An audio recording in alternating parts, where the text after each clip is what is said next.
ಸಾವಿರಾರು ವರ್ಷಗಳ ಶೋಷಣೆಯ ಸಂಕೋಲೆಗೆ ಸಿಲುಕಿ ಬಾಯಿದ್ದು ಮೂಕರಾಗಿ ಕಿವಿ ಇದ್ದು ಕಿವುಡರಾಗಿ ಸಮಾಜದ ಅಂಚಿಗೆ ಸರಿಸಲ್ಪಟ್ಟಿದ್ದ ವಂಚಿತರ ಪಾಲಿನ ಬಹು ದೊಡ್ಡ ಶಕ್ತಿ ಡಾಕ್ಟರ್ ಬಾಬಾ ಸಾಹೇಬ್ ಅಂಬೇಡ್ಕರ್. ಅಸ್ಪೃಶ್ಯತೆ, ಜಾತೀಯತೆ, ವರ್ಗ ಮತ್ತು ಲಿಂಗ ಅಸಮಾನತೆಯ ಭಾರತೀಯ ಸಮಾಜದ ಸಂಚಿಗೆ ಒಳಗಾಗಿದ್ದವರ ಪರ ಧ್ವನಿ ಎತ್ತಿ ನಿಂತಹ ಮಹಾನಾಯಕನ ಹೋರಾಟ, ಚಿಂತನೆ, ಸಾಧನೆ ಮತ್ತು ಕೊಡುಗೆಗಳು ಇಂದು ಇಡೀ ಜಗತ್ತಿಗೆ ಮಾದರಿಯಾಗಿರುವುದು ಹೆಮ್ಮೆಯ ಸಂಗತಿ. ಕಾಲನ ಕಿರೀಟದ ಮೇಲೆ ಕಾಲಕಾಲಕ್ಕೂ ಅಜರಾಮರವಾಗಿ ಉಳಿಯುವಂತೆ ತನ್ನ ಅಪ್ರತಿಮ ಕೀರ್ತಿಯನ್ನು ಕೆತ್ತಿ ಹೋಗಿರುವ ವಿಶ್ವಜ್ಞಾನಿ ಡಾಕ್ಟರ್ BR ಅಂಬೇಡ್ಕರ್ ರವರ ಚಿಂತನೆಗಳ ಸಂವಾದ ಎಂಬ ಶೀರ್ಷಿಕೆಯಡಿಯಲ್ಲಿ ಈ ವಿಶ್ವವಿದ್ಯಾಲಯದ ವಿದ್ಯಾರ್ಥಿಗಳೊಂದಿಗೆ ನಾಡಿನ ಹೆಸರಾಂತ ಲೇಖಕರು, ವಿದ್ವಾಂಸರು ಹಾಗೂ ಅಂಬೇಡ್ಕರ್ ವಾದಿ ಚಿಂತಕರು ನಡೆಸಿರುವ ಸಂವಾದದ ಸರಣಿಗಳು ದೇಶದ ವಾಹಿನಿಗಳ ಇತಿಹಾಸದಲ್ಲೇ ಇಂಥದ್ದೊಂದು ವಿಶಿಷ್ಟ ಪ್ರಯತ್ನಕ್ಕೆ ಮುನ್ನುಡಿಯಿಟ್ಟಿರುವ ಈ ಕಾರ್ಯಕ್ರಮವನ್ನು ತಪ್ಪದೇ ವೀಕ್ಷಿಸಿ, ಪ್ರತಿಕ್ರಿಯಿಸಿ.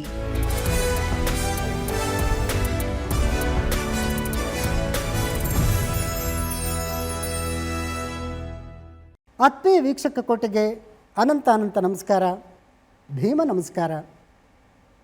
ಅಲ್ಲೊಂದು ಸೂರ್ಯ, ಇಲ್ಲೊಂದು ಹಣತೆ, ಈ ಶೀರ್ಷಿಕೆ ಹೊತ್ತಂತ ದೂರದರ್ಶನ ಚಂದನ ವಾಹಿನಿ ಮತ್ತು ಡಾಕ್ಟರ್ ಮನಮೋಹನ್ ಸಿಂಗ್ ಬೆಂಗಳೂರು ನಗರ ವಿಶ್ವವಿದ್ಯಾಲಯದ ಸಹಯೋಗದಲ್ಲಿ, ಅದರಲ್ಲೂ ವಿಶ್ವವಿದ್ಯಾಲಯದ ಡಾಕ್ಟರ್ BR ಅಂಬೇಡ್ಕರ್ ಅಧ್ಯಯನ ಕೇಂದ್ರದ ಸಹಯೋಗದಲ್ಲಿ ನಡೀತಾ ಇರ್ತಕ್ಕಂಥ ಈ ಕಾರ್ಯಕ್ರಮಕ್ಕೆ ಪ್ರೀತಿಯ ಸ್ವಾಗತ. ಈ ಕಾರ್ಯಕ್ರಮ ಯುವಜನರೊಂದಿಗೆ ಸಂವಾದ. ಡಾಕ್ಟರ್ ಬಾಬಾ ಸಾಹೇಬ್ ಅಂಬೇಡ್ಕರ್ ಅವರು ಚಿಂತಿಸಿದಂಥ ಚಿಂತನೆಗಳು ಮತ್ತು ಅವರ ಬದುಕು, ಅವರ ಕೊಡುಗೆಗಳನ್ನು ಕುರಿತು ವಿದ್ಯಾರ್ಥಿ ಯುವಜನರೊಂದಿಗೆ ಸಂವಾದ ನಡೆಸೋದ್ರ ಮೂಲಕ ದೂರದರ್ಶನ ಚಂದನ ವಾಹಿನಿ ಒಂದು ವಿಶಿಷ್ಟವಾದಂಥ ಕಾರ್ಯಕ್ರಮಕ್ಕೆ ತನ್ನನ್ನು ತಾನು ಒಡ್ಡಿಕೊಳ್ತಾ ಇದೆ. ಇವತ್ತು ನಾವು ಈ ಸಂಚಿಕೆಯಲ್ಲಿ ಡಾಕ್ಟರ್ BR ಅಂಬೇಡ್ಕರ್ ಅವರ ಸಾಮಾಜಿಕ ಚಿಂತನೆಗಳನ್ನು ಕುರಿತು ಸಂವಾದ ಮಾಡ್ತಾ ಇದ್ದೀವಿ. ಡಾಕ್ಟರ್ ಬಾಬಾ ಸಾಹೇಬ್ ಅಂಬೇಡ್ಕರ್ ಅವರು ಮಾತಾಡ್ತಾ, ಯಾವುದೇ ಸಮಾಜ ನಿಂತ ನೀರಾಗಿರಬಾರ್ದು, ಅದು ಯಾವಾಗಲೂ ಕೂಡ ಚಲಿಸ್ತಾ ಇರಬೇಕು. ಒಂದೇ ಕಡೆ ನಿಂತು ಬಿಟ್ಟರೆ ಅದು ಪುರಾಣ ಆಗುತ್ತೆ, ಚರಿತ್ರೆ ಆಗೋದಿಲ್ಲ. ಹಾಗಾಗಿ ಬಿಡಬೇಡಿ ಚರಿತ್ರೆ ಪುರಾಣವಾಗುವುದಕ್ಕೆ ಎನ್ನುವಂಥ ಎಚ್ಚರದ ಸಂದೇಶವನ್ನು ಕೂಡ ಅಂಬೇಡ್ಕರ್ ಅವರು ಕೊಡ್ತಾರೆ. ಆ ನಿಟ್ಟಿನಲ್ಲೇ ಇವತ್ತು ಅವರ ಸಾಮಾಜಿಕ ಚಿಂತನೆ ಎಷ್ಟು ಪ್ರಮುಖವಾದದ್ದು.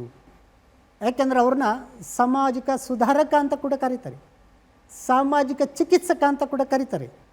ಭಾರತೀಯ ಸಮಾಜದಲ್ಲಿದ್ದಂಥ ಅಸ್ಪೃಶ್ಯತೆ, ಜಾತೀಯತೆ, ಅಸಮಾನತೆ, ಲಿಂಗ ತಾರತಮ್ಯ ಇವೆಲ್ಲವುಗಳಿಗೆ ಕೊನೆ ಹಾಡಬೇಕು ಅಂತ ಹೇಳಿ ಹೊರಟಂಥ ಬಾಬಾ ಸಾಹೇಬರ ಸಾಮಾಜಿಕ ಚಿಂತನೆ ಏನಿತ್ತು, ಹೇಗಿತ್ತು, ಆ ಮೂಲಕ ಭಾರತ ಆಧುನಿಕತೆಯತ್ತ ಹೊರಳಿಕೊಳ್ಳೋದಕ್ಕೆ ಅಂಬೇಡ್ಕರ್ ಕೊಡುಗೆ ಏನು, ಈ ಬಗ್ಗೆ ಇವತ್ತು ಸಂವಾದ ನಡೀತಾ ಇದೆ.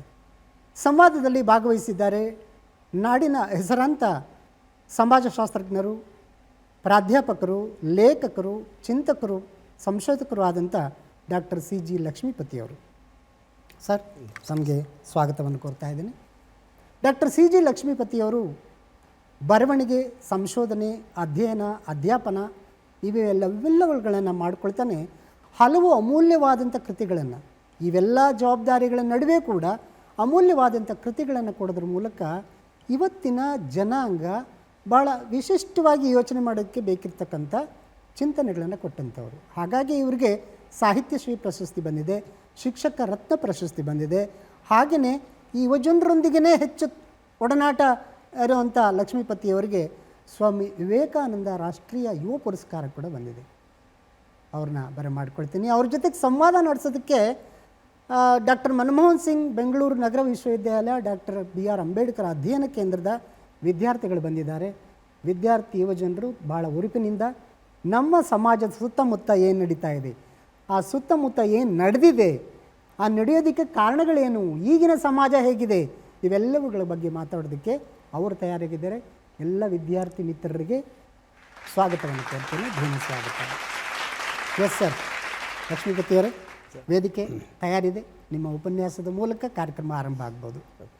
ಅಂಬೇಡ್ಕರ್ ಅವರ ಸಾಮಾಜಿಕ ಚಿಂತನೆಗಳು ಅನ್ನೋದನ್ನು ಕುರಿತು ನಾನು ತಮ್ಮ ಜೊತೆ ಸಂವಾದ ಮಾಡಬೇಕು ಅಂತಿದ್ದೀನಿ. ಅಂಬೇಡ್ಕರ್ ಅವರ ಸಾಮಾಜಿಕ ಚಿಂತನೆಗಳನ್ನು ನಾವು ಯೋಚನೆ ಮಾಡೋದಕ್ಕೆ ಮೊದಲು ಈ ಸಾಮಾಜಿಕ ಚಿಂತನೆಗಳು ಅವರಲ್ಲಿ ಹೇಗೆ ಬೆಳೆದು ಬಂದು ಮತ್ತು ಅವರು ಸಮಾಜವನ್ನು ಯೋಚಿಸೋದಕ್ಕೆ, ಸಮಾಜವನ್ನು ಕುರಿತು ಯೋಚಿಸೋದಕ್ಕೆ ಕಾರಣವಾದ ಅಂಶಗಳೇನು ಅನ್ನೋದನ್ನು ಫಸ್ಟು ಡಿಸ್ಕಸ್ ಮಾಡ್ಕೊಳ್ಳೋಣ. ಅಂಬೇಡ್ಕರ್ ನಾನೊಬ್ಬ ಸೋಷಿಯಾಲಜಿ ವಿದ್ಯಾರ್ಥಿ, ಸಮಾಜಶಾಸ್ತ್ರದ ವಿದ್ಯಾರ್ಥಿ. ಅವರೊಬ್ಬ ಉತ್ತಮ ಸಮಾಜಶಾಸ್ತ್ರಜ್ಞರಾಗಿದ್ದರು. ಯಾಕೆ ಸಮಾಜಶಾಸ್ತ್ರಜ್ಞರು ಅಂದರೆ ಅದರ ಗುಣ ಏನಿರುತ್ತೆ? ವೈಜ್ಞಾನಿಕವಾಗಿ, ವ್ಯವಸ್ಥಿತವಾಗಿ, ಅಚ್ಚುಕಟ್ಟಾಗಿ ಯಾವುದೇ ವಿಚಾರವನ್ನು ಮೊದಲು ಅಧ್ಯಯನ ಮಾಡೋದು. ಸಿಸ್ಟಮ್ಯಾಟಿಕ್ ಸ್ಟಡಿ ಆಫ್ ಸೊಸೈಟಿ, ನಮ್ಮ ಸಮಾಜವನ್ನು, ನಮ್ಮ ಸಮಾಜದ ಚರಿತ್ರೆಯನ್ನು, ಅದರ ಸಂಸ್ಕೃತಿಯನ್ನು, ಅದರ ಇರುವಿಕೆಯನ್ನು ಮತ್ತು ರಚನೆಯನ್ನು ಬಾಬಾ ಸಾಹೇಬ್ ಅಂಬೇಡ್ಕರ್ ತುಂಬ ಆಳವಾಗಿ ಅಧ್ಯಯನ ಮಾಡಿದ್ರು. ಹೀಗೆ ಅಧ್ಯಯನ ಮಾಡುವಾಗ ಅವ್ರಿಗೆ ಅದರಲ್ಲಿ ಸಮಾಜಶಾಸ್ತ್ರಜ್ಞರ ತಿಳುವಳಿಕೆಯಲ್ಲೇ ಮತ್ತೊಂದು ಕವಲೊಡೀತು. ಏನಂದರೆ ಈ ವಾಸ್ ಆಲ್ಸೋ ಆನ್ ಇಂಡಾಲಜಿಸ್ಟ್ ಅಂದರೆ ಭಾರತ ಶಾಸ್ತ್ರಜ್ಞರು ಅಂತ. ಭಾರತ ಶಾಸ್ತ್ರಜ್ಞ ಅಂದರೆ ಏನು ಅಂದರೆ, ಯಾರು ಭಾರತದ ಮಹಾಕಾವ್ಯಗಳು, ರಾಮಾಯಣ, ಮಹಾಭಾರತ, ವೇದಗಳು, ಉಪನಿಷತ್ತು, ಭಗವದ್ಗೀತೆ, ಅದರ ಜೊತೆಯಲ್ಲಿ Buddhist text, Jain text, Islamic text, Christian text, Bible, ಇವುಗಳ ಬಗ್ಗೆ ಅವ್ರಿಗೊಂದು ಆಳವಾದ ಜ್ಞಾನ ಇತ್ತು. ಅವರು ಆ ಟೆಕ್ಸ್ಟನ್ನು ಓದಿದ್ರಿಂದ, ವೇದಗಳು, ಉಪನಿಷತ್ತುಗಳು, ನಮ್ಮ ಪ್ರಾಚೀನ ಭಾರತದ ಸಾಹಿತ್ಯ ಅಂತ ಏನು ಕರಿತೀವೋ ಆ ಟೆಕ್ಸ್ಟ್ಗಳನ್ನು ಓದಿದ್ರಿಂದ ಅವ್ರಿಗೆ ನಮ್ಮ ಸಮಾಜದ ನಡವಳಿಗಳನ್ನು, ನಮ್ಮ ಸಮಾಜದ ಆಗುಹೋಗುಗಳನ್ನು, ಸಮಾಜದಲ್ಲಿರುವ ಅಸಮಾನತೆಯನ್ನು, ಇದರ ಮೂಲ ಎಲ್ಲಿದೆ ಅಂತ ಹುಡ್ಕೋಕ್ಕೆ ಸಾಧ್ಯ ಆಗುತ್ತೆ. ಅದು ಎರಡನೇ ಅಂಶ. And he was also A ಥಿಯಾಲಜಿಸ್ಟ್ ಅಂದರೆ ಒಬ್ಬ ಧರ್ಮಶಾಸ್ತ್ರಜ್ಞ ಅಂದರೆ ಧರ್ಮವನ್ನು ಅನುಸರಿಸೋರು ಅಂತ ಅರ್ಥ ಅಲ್ಲ. ಧರ್ಮಶಾಸ್ತ್ರಜ್ಞ ಅಂದರೆ he was interest in study of religion. ಒಂದು ಧರ್ಮ ಅನ್ನೋದು ಹೇಗೆ ಕಾರ್ಯನಿರ್ವಹಿಸುತ್ತೆ.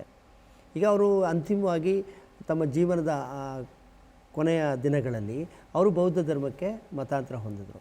ಅಂದರೆ ಬೌದ್ಧ ಧರ್ಮಕ್ಕೆ ಮತಾಂತರ ಹೊಂದಿದ್ರು ಅಂದರೆ ಯಾವುದೋ ಕುರುಡಾಗಿ ಅವರು ಮತಾಂತರ ಹೊಂದಲಿಲ್ಲ. ಮತಾಂತರ ಹೊಂದುವುದಕ್ಕೆ ಮೊದಲು ಅವರು ಬೌದ್ಧ ಧರ್ಮವನ್ನು ಕುರಿತು ಸ್ವತಃ ಪಾಲಿ ಭಾಷೆಯನ್ನು ಕಲಿತರು. ಅವ್ರಿಗೆ ಶಾಲೆಯಲ್ಲಿ ಓದುವಾಗ ಅವರು ಮಹರ್ ಜನಾಂಗಕ್ಕೆ ಸೇರಿದವರು, ಅಸ್ಪೃಶ್ಯ ವ್ಯಕ್ತಿ ಅಂಥೇಳಿ ಅವ್ರಿಗೆ ಸಂಸ್ಕೃತವನ್ನು ಕಲಿಯೋದಕ್ಕೆ ಬಿಡಲಿಲ್ಲ. ಆಮೇಲೆ ಏನು ಮಾಡಿದ್ರು, ಅವ್ರು ಸಂಸ್ಕೃತವನ್ನು ಕಲಿತರು. ಯಾಕೆ ಸಂಸ್ಕೃತವನ್ನು ಕಲಿಬೇಕಾಯಿತು ಅಂದರೆ, ಮೂಲ ಸಂಸ್ಕೃತವನ್ನು ಕಲಿಯೋದಕ್ಕೆ ಪ್ರಯತ್ನ ಪಟ್ಟರೆ ಏನಾಗುತ್ತೆ, ವೇದಗಳಲ್ಲೇನಿದೆ, ಉಪನಿಷತ್ತುಗಳಲ್ಲೇನಿದೆ, ಮನುಸ್ಮೃತಿಯಲ್ಲೇನಿದೆ, ನಮ್ಮಲ್ಲೊಂದು ಅಭ್ಯಾಸ ಇದೆ, ಯಾವುದನ್ನೂ ಓದದೆ ಎಲ್ಲದರ ಬಗ್ಗೆನೂ ಚೆನ್ನಾಗಿ ಮಾತಾಡೋ ಜನ ಇದ್ದಾರೆ. ಅವ್ರು ಎಂದೂ ವೇದಗಳನ್ನು ಓದಿರಲ್ಲ, ಉಪನಿಷತ್ತು ಓದಿರಲ್ಲ, ಮಹಾಭಾರತ, ರಾಮಾಯಣ, ಆದರೆ ನಮ್ಮ ಸಂಸ್ಕೃತಿಯ ಕಿಂಚಿತ್ತೂ ಪರಿಚಯವಿಲ್ಲದೆ ಸಂಸ್ಕೃತಿಯ ಬಗ್ಗೆ ಆಳವಾದ ಪಂಡಿತರ ರೀತಿಯಲ್ಲಿ ಮಾತಾಡ್ತಾರೆ. ಸೊ ಈ ವಾಸ್ ವೆರಿ ಮಚ್ ಕೀನ್. ಅವ್ರಿಗೆ ತುಂಬ ಶ್ರದ್ಧೆಯಿಂದ ಸಂಸ್ಕೃತದ ಜ್ಞಾನವನ್ನು ಪಡೆದರು ಮತ್ತು ಹಾಗೆ ಪಾಲಿ ಭಾಷೆಯನ್ನು ಕಲಿತರು ಮತ್ತು ಧಾರ್ಮಿಕ ಗ್ರಂಥಗಳನ್ನು ಅಧ್ಯಯನ ಮಾಡೋದಕ್ಕೆ ಹೀಗೆ ಅಧ್ಯಯನ ಮಾಡಿದ್ರಿಂದಲೇ ಅವ್ರಿಗೆ ಅಂತಿಮವಾಗಿ ಎಲ್ಲ ಧರ್ಮಗಳನ್ನು ಹೋಲಿಕೆ ಮಾಡಿ ಕೊನೆಗೆ ನಮ್ಮ ಭಾರತದಲ್ಲಿ ಬಡಜನರ ವಿಮೋಚನೆಗೆ, ಅಸ್ಪೃಶ್ಯರ ವಿಮೋಚನೆಗೆ, ಹಿಂದುಳಿದವರ ವಿಮೋಚನೆಗೆ ನಮಗೆ ಬೌದ್ಧ ಧರ್ಮ ಸರಿಯಾದ ವೈಜ್ಞಾನಿಕ ಧರ್ಮನ ನಿಲುವಿಗೆ ಬಂದರು. And he was also feminist sociologist ಅಂತ ಕರಿತೀವಿ. ಮಹಿಳೆಯನ್ನು ಕುರಿತಂಥ ಮಹಿಳೆಯರ ಬಗ್ಗೆ, ವಿಮೋಚನೆ ಬಗ್ಗೆ ತುಂಬ ಜನ ಮಾತಾಡಿದ್ದಾರೆ. ಅಂದರೆ ಭಾರತದಲ್ಲಿ ಒಂದು ದೊಡ್ಡ ಪರಂಪರೆನೇ ಇದೆ. ಸಾವಿತ್ರಿಬಾ ಫುಲೆಯವರು, ಜ್ಯೋತಿಬಾ ಫುಲೆಯವರು, ರಾಜಾರಾಮ್ ಮೋಹನ್ ರಾಯ್ ಅವರು, ಹೀಗೆ ತುಂಬ ಜನ ಮಹಿಳೆಯರ ವಿಮೋಚನೆಗಾಗಿ ಶ್ರಮಿಸಿದ್ದಾರೆ. ಆದರೆ ಪ್ರಾಕ್ಟಿಕಲ್ಲಾಗಿ, ಅಂದರೆ ಪ್ರಾಯೋಗಿಕವಾಗಿ ಸಂವಿಧಾನದಲ್ಲಿ ಮಹಿಳೆಯರ ಹಕ್ಕುಗಳನ್ನು ಹೇಗೆ ಒದಗಿಸ್ಬೇಕು. ಯಾಕಂದರೆ ಮನುಸ್ಮೃತಿ ಉದ್ದಕ್ಕೂ ಅವ್ರ ಮನುಸ್ಮೃತಿ ಅಧ್ಯಯನ ಮಾಡಿದಾಗ ಅವ್ರಿಗೆ ಗೊತ್ತಾಯಿತು, ಈ ಮಹಿಳೆಯರ ಅಸಮಾನತೆಯ ಬೇರುಗಳು ಅಡಗಿರುವುದು ನಮ್ಮ ಮನುಸ್ಮೃತಿಯಲ್ಲಿ ಅಡಗಿದೆ. ಹಾಗಾಗಿ ಮನುಸ್ಮೃತಿಯ ಮೌಲ್ಯಗಳನ್ನು, ಇಟ್ಸ್ ನಾಟ್, ಅವರು ಒಂದು ಮನುಸ್ಮೃತಿ ಬಗ್ಗೆ ಒಂದು ಮಾತು ಹೇಳ್ತಾರೆ, ಅದು ಕೇವಲ ಧಾರ್ಮಿಕ ಗ್ರಂಥ ಅಲ್ಲ, ಇಟ್ ಈಸ್ ಅನ್ ಐಡಿಯಾಲಜಿ ಅಂತ. ಈಗ ಜಾತಿ ಅನ್ನೋದು ಕೇವಲ ಜಾತಿ ಅನ್ನೋದು ಒಂದು ಪದ್ಧತಿ, ಒಂದು ನಂಬಿಕೆ ಅಂತಲ್ಲ, ಜಾತಿ ಅನ್ನೋದು ಒಂದು ಸಿದ್ಧಾಂತ. ಮನುಸ್ಮೃತಿ ಅನ್ನೋದು just it's not A religious text, ಅದೊಂದು ಧಾರ್ಮಿಕ ಗ್ರಂಥ ಅಲ್ಲ, ಅದು ಒಂದು ಸಿದ್ಧಾಂತವನ್ನು ರೂಪಿಸಿದೆ. ಆ ಸಿದ್ಧಾಂತ ಏನಾಗಿದೆ, ಗೊತ್ತಿದ್ದೋ ಗೊತ್ತಿಲ್ಲದೇನೋ ನಮ್ಮೆಲ್ಲರ ದಿನನಿತ್ಯ ಜೀವನದಲ್ಲಿ ನಮ್ಗೆ ಗೊತ್ತಿದೆಯೋ ಕಾನ್ಷಿಯಸ್ಲಿ ಆರ್ ಅನ್ಕಾನ್ಷಿಯಸ್ಲಿ ನಾವು ಮನುಸ್ಮೃತಿಯನ್ನು ಅನುಸರಿಸ್ತಾ ಇರ್ತೀವಿ. That we don't know we are following it. ಆದರೆ ಆ ಮನುಸ್ಮೃತಿಯನ್ನು ಅನುಸರಿಸೋದು ಅವ್ರು ಏನಕ್ಕೆ ಬೇಡ ಅಂದರು ಅಂದರೆ, ಈ ಸಮಾಜ ಚೆನ್ನಾಗಿರಲಿ ಅಂತ. ಮನುಸ್ಮೃತಿಯಲ್ಲಿ ಕೆಲವು ಒಳ್ಳೆಯ ಅಂಶಗಳಿದ್ದರೂ ಹಾಗೆಯೇ ಅದರಲ್ಲಿ ಕೆಲವು ನಮ್ಮ ಸಮಾಜಕ್ಕೆ ಅನುಕೂಲಕರವಲ್ಲದ ಅಂಶಗಳಿವೆ. ಮಹಿಳೆಯರನ್ನು ಕುರಿತಂತೆ, ಜಾತಿ ಪದ್ಧತಿಯನ್ನು ಕುರಿತಂತೆ ಅಷ್ಟೇನು ಅನುಕೂಲಕರ ಅಂಶಗಳಲ್ಲ. ಆ ಅಂಶಗಳಿಂದ ಏನಾಗುತ್ತೆ ಅಂದರೆ, ನಾವು ಯಾವುದು ಅನಾನುಕೂಲಕರ ಅಂಶಗಳಿದ್ದಾವೋ, ಅಸಮಾನತೆಯ ಅಂಶಗಳಿದ್ದಾವೋ ಅದನ್ನು ಅನುಸರಿಸಿದ್ರೆ ನಮಗೆ ದೇಶದ ಅಭಿವೃದ್ಧಿ ಸಾಧ್ಯ ಆಗ್ತಲ್ಲ. ಒಂದು ಸಮಾಜ ಯಾವಾಗ ಅಭಿವೃದ್ಧಿ ಹೊಂದುತ್ತೆ, ಒಂದು ದೇಶ ಯಾವಾಗ ಅಭಿವೃದ್ಧಿ ಹೊಂದುತ್ತೆ ಅಂದರೆ, ಆ ದೇಶದಲ್ಲಿ you should have social democracy. Social ಒಂದು ಸಾಮಾಜಿಕ ಪ್ರಜಾಪ್ರಭುತ್ವ ಬೇಕು. He believed in social democracy because ನಾವು ಸಂವಿಧಾನವನ್ನು ಅಕ್ಸೆಪ್ಟ್ ಮಾಡಿದ್ಮೇಲೆ, ಸಂವಿಧಾನವನ್ನು ನಾವು ಒಪ್ಕೊಂಡ್ಮೇಲೆ ನಾವು ರಾಜಕೀಯ ಪ್ರಜಾಪ್ರಭುತ್ವವನ್ನು ಪಡೆದ್ವಿ. ರಾಜಕೀಯ ಪ್ರಜಾಪ್ರಭುತ್ವ ಅಂದ್ರೇನು? ಪ್ರತಿಯೊಂದು ಮತದಾನಕ್ಕೂ ಒಂದು ಮೌಲ್ಯವಿದೆ ಪ್ರತಿಯೊಬ್ಬರ ವ್ಯಕ್ತಿಯ. ಆದರೆ ಹಾಗೆ ಸಮಾಜದಲ್ಲಿ ಪ್ರತಿಯೊಬ್ಬ ವ್ಯಕ್ತಿಗೂ ಮೌಲ್ಯ ಇದೆಯಾ ಅಂದರೆ ಇಲ್ಲ. ಯಾಕಂದರೆ ನಮ್ಮ ಸಮಾಜದಲ್ಲಿ ಜಾತಿ ವ್ಯವಸ್ಥೆ ಇದೆ. ನಾವು ಅದಕ್ಕೆ ಒಂದು ರೂಪಕವನ್ನು ಕೊಡ್ತಾರೆ ಬಾಬಾ ಸಾಹೇಬ್ ಅಂಬೇಡ್ಕರ್. ಎಷ್ಟು ಚೆನ್ನಾಗಿದೆ ರೂಪಕ ಅಂದರೆ, ಜಾತಿ ವ್ಯವಸ್ಥೆ ಅಂದರೆ ಅನೇಕ ಮಹಲುಗಳ ಕಟ್ಟಡ, ಅನೇಕ ಮಹಲುಗಳ ಬಹುಮಹಡಿ ಕಟ್ಟಡ ಅಂತ ಊಹೆ ಮಾಡ್ಕೊಳ್ಳಿ. ಆದರೆ ಆ ಕಟ್ಟಡಕ್ಕೆ ಮೆಟ್ಲುಗಳಿಲ್ಲ. ಯಾರ್ಯಾರು ಎಲ್ಲೆಲ್ಲಿರ್ತಾರೋ ಅಲ್ಲಲ್ಲೇ ಇರಬೇಕು, ಅಥವಾ ಒಂದೇ ಸಾರಿ ನೇರವಾಗಿ ಧುಮುಕಿದ್ರೆ ಪಾತಾಳಕ್ಕೆ ಹೋಗಬೇಕು. ಹಾಗಾಗಿ ಇಂಥ ಒಂದು ಪದ್ಧತಿಯನ್ನು ಹೋಗಲಾಡಿಸ್ಬೇಕಂದ್ರೆ ಮನುಸ್ಮೃತಿಯಲ್ಲಿರುವ ಹಾನಿಕಾರಕ ಅಂಶಗಳನ್ನು ತೆಗಿಬೇಕು ಅಥವಾ ಅದನ್ನು ಬದಲಾಯಿಸಬೇಕು. ಹಾಗಾಗಿ ಅವರು ಮನುಸ್ಮೃತಿಯನ್ನು ತೀವ್ರವಾಗಿ ವಿರೋಧಿಸಿದ್ರು ಮತ್ತು ಅದನ್ನು ಸುಟ್ಟರು ಕೂಡ. ಹೀಗೆ ಇದೆಲ್ಲವೂ ಹೇಗೆ ಸಾಧ್ಯ ಆಗುತ್ತೆ ಅಂದರೆ, ಬಿಕಾಸ್ ಈ ಸ್ಟಡಿಡ್ ಎವ್ರಿಥಿಂಗ್. ಅವ್ರನ್ನ ಯಾವುದೋ ಒಂದು ಸೋಷಾಲಜಿಸ್ಟು, ಪೊಲಿಟಿಕಲ್ ಸೈಂಟಿಸ್ಟ್, ಎಕಾನಮಿಸ್ಟ್, ಹೀಗೆ ಇದೆಲ್ಲ ಕ್ಲಾಸಿಫಿಕೇಷನ್ನು ತುಂಬ ಕೃತಕವಾದದ್ದು. 18ನೇ ಶತಮಾನಕ್ಕೆ ಮೊದಲು there was no classification as such. ಎಲ್ಲವೂ ಬೇಸಿಕ್ ಫಿಲಾಸಫಿ ಅಂತ ಕರಿತಾಯಿದ್ರು. ಯಾವುದನ್ನು ಇದು ರಾಜ್ಯಶಾಸ್ತ್ರ, ಇದು ಸಮಾಜಶಾಸ್ತ್ರ, ಇದು ಅರ್ಥಶಾಸ್ತ್ರ. ಇಟ್ ವಾಸ್ ಲೈಕ್ ಆಗಿನ ಎಲ್ಲ ಸ್ಕಾಲರ್ಸಲ್ಲಿ, ನೀವು ಇನ್ಕ್ಲೂಡಿಂಗ್ ಕಾರ್ಲ್ ಮಾರ್ಕ್ಸ್ ಅವ್ರನ್ನ ತೊಗೊಳ್ಳಿ ಅಥವಾ any great political thinker you take, they were all philosophers. ಹಾಗೆಯೇ ಅಂಬೇಡ್ಕರ್ ಕೂಡ ಅಷ್ಟೇ. He was multi disciplinary philosopher. Multi disciplinary ಅಂದರೆ ಅವ್ರಿಗೆ ಎಕನಾಮಿಕ್ಸಲ್ಲಿ, ಅರ್ಥಶಾಸ್ತ್ರದಲ್ಲಿ, ಸಮಾಜಶಾಸ್ತ್ರದಲ್ಲಿ ಮತ್ತು ಮಾನವಶಾಸ್ತ್ರದಲ್ಲಿ, ಹಾಗೆ ಈ ಭಾರತಶಾಸ್ತ್ರ, ದ್ಯಾಟ್ ಈಸ್ ಇಂಡಾಲಜಿಯಲ್ಲಿ, ಇದ್ರ ಮೇಲೆಲ್ಲ ಒಂದು ಪ್ರಭುತ್ವವನ್ನು ನಿರಂತರವಾಗಿ ಸಾಧಿಸಿದ್ರು. ಅಂದರೆ ನಾವು ವಿದ್ಯಾರ್ಥಿಗಳು ಮತ್ತು ನಮ್ಮಂಥ ಅಧ್ಯಾಪಕರು ಅರ್ಥ ಮಾಡ್ಕೊಳ್ಬೇಕಾಗಿರೋದೇನೆಂದರೆ, ಈ ಸಂವಾದದಲ್ಲಿ ನಾನು ಒತ್ತು ಹೇಳೋದು, ಈ ಥರದ ಒಂದು ಮಲ್ಟಿ ಡಿಸಿಪ್ಲಿನರಿ ಸ್ಟಡಿ ಮತ್ತು ಇಂಟರ್ಸೆಕ್ಷನ್ಯಾಲಿಟಿ ಅಂತ ಕರಿತೀವಿ. ಈಗ ಅಧ್ಯಯನ ಮಾಡುವಾಗಲೇ ಹಾಗೆಯೇ ಲಿಂಗತ್ವದ ಪ್ರಶ್ನೆ ತರೋದು, ಪ್ರಾದೇಶಿಕ ಪ್ರಶ್ನೆ ತರೋದು, ಅಲ್ಪಸಂಖ್ಯಾತರ ಪ್ರಶ್ನೆ ತರೋದು, ಪ್ರತಿಯೊಬ್ಬರ ಸಮಾನ ಹಕ್ಕುಗಳ ಬಗ್ಗೆ ಯೋಚನೆ ಮಾಡೋದು ಯಾವಾಗ ಸಾಧ್ಯ ಆಗುತ್ತೆ ಅಂದರೆ, ನಾವು ಈ ಮಲ್ಟಿ ಡಿಸಿಪ್ಲಿನರಿಯಾಗಿ ಸ್ಟಡಿ ಮಾಡಿದಾಗ ಮಾತ್ರ. ಬಿಕಾಸ್ ಈ ವಾಸ್ ಎಕಾನಮಿಸ್ಟ್. ಅವರೊಂದು ಎಕಾನಮಿಸ್ಟ್ ಆದ್ದರಿಂದ ಅವ್ರಿಗೆ ಕಾರ್ಮಿಕರ ಸಮಸ್ಯೆ ಚೆನ್ನಾಗಿ ಗೊತ್ತಾಯಿತು. ಹಾಗಾಗಿ ಅವರು ಮುಂಬೈ ಕೌನ್ಸಿಲ್ನಲ್ಲಿ ಅವರು ಕಾರ್ಮಿಕರ ಹಕ್ಕುಗಳ ಬಗೆಗೆ, ಕಾರ್ಮಿಕರಿಗೆ ಕೊಡಬೇಕಾದ ಹಕ್ಕುಗಳೇನು, ಮಹಿಳೆಯರಿಗೆ ಕೊಡಬೇಕಾದ ರಜಾ ಅಥವಾ ಕೆಲಸದ ಅವಧಿ ಏನು, ಅವರಿಗೆ ಸರಿಯಾದ ವೇತನ ಬೇಕಾ, is a first person to do all this ಪ್ರಾಯೋಗಿಕವಾಗಿ. And he was also a pragmatic ಅಂತೀವಿ ಅವ್ರನ್ನ. ಪ್ರಾಗ್ಮ್ಯಾಟಿಕ್ ಅಂದರೆ ಕೇವಲ ತಾನು ಅಧ್ಯಯನ ಅಥವಾ ಮಾತುಗಳನ್ನು ಮಾತ್ರ ನಂಬ್ಕೊಂಡಿರೋರಲ್ಲ. ತಾನು ನಂಬಿದ ತತ್ವಗಳನ್ನು, ತಾನು ನಂಬಿದ ವಿಚಾರಗಳನ್ನು ಅವರು ಸಾಧ್ಯವಾದಷ್ಟು ಮಟ್ಟಿಗೆ ಪ್ರಾಯೋಗಿಕವಾಗಿ ಜಾರಿಗೆ ತರಲು ಪ್ರಯತ್ನಿಸ್ತಾಯಿದ್ರು. ಹಾಗಾಗಿಯೇ ಫೆಮಿನಿಸ್ಟ್ ಅಂತ ಯಾಕೆ ಹೇಳಿದೆ ಅಂದರೆ, ಈ ಮಹಿಳಾವಾದಿ ಅಂದರೆ ಮಹಿಳೆಯೇ ಆಗಿರಬೇಕಂತಿಲ್ಲ. ಅವರು ಹಿಂದೂ ಕೋಡ್ ಬಿಲ್ ಜಾರಿಗೆ ತರೋದಕ್ಕೆ ಪ್ರಯತ್ನ ಪಟ್ಟರು. ಹಿಂದೂ ಕೋಡ್ ಬಿಲ್ಲಲ್ಲಿ ಮೊಟ್ಟ ಮೊದಲನೇ ಬಾರಿಗೆ ಭಾರತದಲ್ಲಿ ಮಹಿಳೆಯರಿಗೆ ವಿಚ್ಛೇದನದ ಹಕ್ಕು, ಆಸ್ತಿ ಹಕ್ಕು ಮೊದಲಾದವುಗಳನ್ನು ಅವ್ರು ಪ್ರತಿಪಾದಿಸಿದ್ರು. ಆದರೆ ಆ 1952 ಇದೆಯಲ್ಲ, ಆ ಕಾಲಘಟ್ಟದಲ್ಲಿ ಇವರು ಅಂಬೇಡ್ಕರ್ ಬಹಳ ಮುಂದಿದ್ದರು. ಏಕೆಂದರೆ ಅವ್ರು ಎಷ್ಟು ಅವರು ಇದ್ದ ಶತಮಾನಕ್ಕಿಂತ 100 ವರ್ಷಗಳು ಮುಂದೆ ಇದ್ದರು. ಅವರನ್ನು ಅರ್ಥ ಮಾಡಿಕೊಳ್ಳೋ ಮಹಿಳೆಯ ಸಮಾನತೆಯನ್ನು ಈಗ ನಾವು ಅರ್ಥ ಮಾಡ್ಕೋತಾ ಇದ್ದೀವಲ್ಲ, ಮಹಿಳೆಯರಿಗೆ ಸಮಾನ ಹಕ್ಕಬೇಕು, ಆಸ್ತಿಯ ಹಕ್ಕಬೇಕು, ಮಹಿಳೆಯರಿಗೆ ಬೇಕಾದಂಥ ಸ್ವಾತಂತ್ರ್ಯ ಬೇಕು, ಅದನ್ನು ಅರ್ಥ ಮಾಡಿಕೊಳ್ಳುವ ಶಕ್ತಿ ಆಗಿರುವ ಸಮಾಜಕ್ಕೆ ಇರಲಿಲ್ಲ, ಅಥವಾ ಕೆಲವ್ರಿಗಿತ್ತು ಶಕ್ತಿ. ಆದರೆ ಆಗ ಸಂಪ್ರದಾಯವಾದಿಗಳು ತುಂಬ ಪ್ರಬಲವಾಗಿದ್ದರು. ಜವಾಹರ್ಲಾಲ್ ನೆಹರು ಅವರ ಮಂತ್ರಿಮಂಡಲದಲ್ಲಿದ್ದಂಥ ಮಂತ್ರಿಗಳು ಮತ್ತು ಪಾರ್ಲಿಮೆಂಟೇರಿಯನ್ಸು, ಆಮೇಲೆ ಮೀಡಿಯಾ ಆಗಿದ್ದಂಥ ಸಮೂಹ ಮಾಧ್ಯಮಗಳು ಪ್ರತಿಯೊಂದೂ ಬಹಳ ಪ್ರಬಲವಾಗಿದ್ವು ಮತ್ತು ಪಟ್ಟಭದ್ರ ಹಿತಾಸಕ್ತಿಗಳು ಮತ್ತು ಸಂಪ್ರದಾಯವಾದಿಗಳ ಕೈಯಲ್ಲಿದ್ದವು. ಹಾಗಾಗಿ ಹಿಂದೂ ಕೋಡ್ ಬಿಲ್ಲನ್ನು ಆಗ ನೆಹರು ಕ್ಯಾಬಿನೆಟ್ ಒಪ್ಕೊಳ್ಳೋಕ್ಕೆ ಆಗಲಿಲ್ಲ. ಅವರು ಅದನ್ನು ಹಿಂದೂ ಕೋಡ್ ಬಿಲ್ ಹೋಯಿತು. ಅಂದರೆ ಇಷ್ಟೆಲ್ಲ ಸಾಧ್ಯ ಆಗಿದ್ದು ಯಾಕೆಂದರೆ ಅವ್ರಿಗೆ ಒಂದು ಅವರ ಸಾಮಾಜಿಕ ಚಿಂತನೆಗಳು ಒಡಮೂಡೋದಕ್ಕೆ ಕಾರಣ ಆಗಿದ್ದು ಅವರ ತೀವ್ರವಾದ ಅಧ್ಯಯನ ಮತ್ತು ಈ ಬೇರೆ ಬೇರೆ ಕಾರಣಗಳಿಗಾಗಿ ಆಗುತ್ತೆ. ಅದಕ್ಕೆ ಅವ್ರ ಅಧ್ಯಯನವನ್ನು ಗಮನಿಸಬೇಕಂದ್ರೆ ನಾವು ವಿದ್ಯಾರ್ಥಿಗಳು ಈಗ ನಮಗೇನು ಬೇಕು, how do you understand society as a social science student. ನಮಗೆ ಟೂಲ್ಸ್ ಬೇಕಾಗುತ್ತೆ. ಈಗ ಒಂದು ರಿಸರ್ಚ್ ಮೆಥಡಾಲಜಿ ಬೇಕಾಗುತ್ತೆ.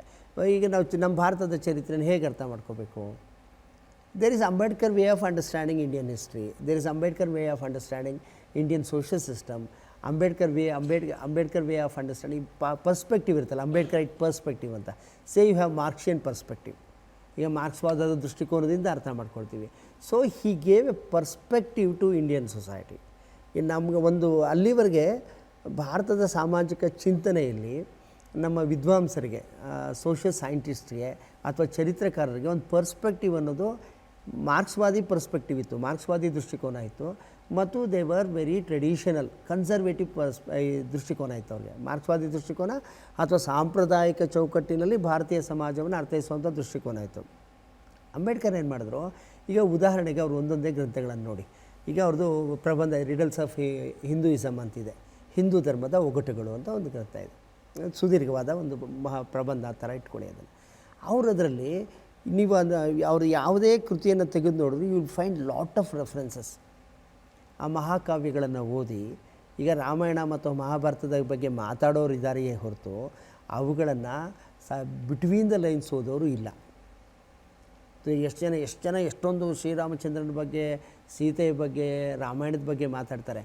ಆದರೆ ನೀನು ರಾಮಾಯಣನ ಓದಿದ್ಯಾ ಅಂದರೆ ಒಂದು ಸಾರಿನೂ ಶ್ರದ್ಧೆಯಿಂದ ಅವರು ರಾಮಾಯಣವನ್ನು ಓದಿರಲ್ಲ. ಹಾಗೆ ಅದೇ ಮಹಾಭಾರತಕ್ಕೂ ಅನ್ವಯಿಸುತ್ತೆ, ಭಗವದ್ಗೀತೆಗೂ ಅನ್ವಯಿಸುತ್ತೆ.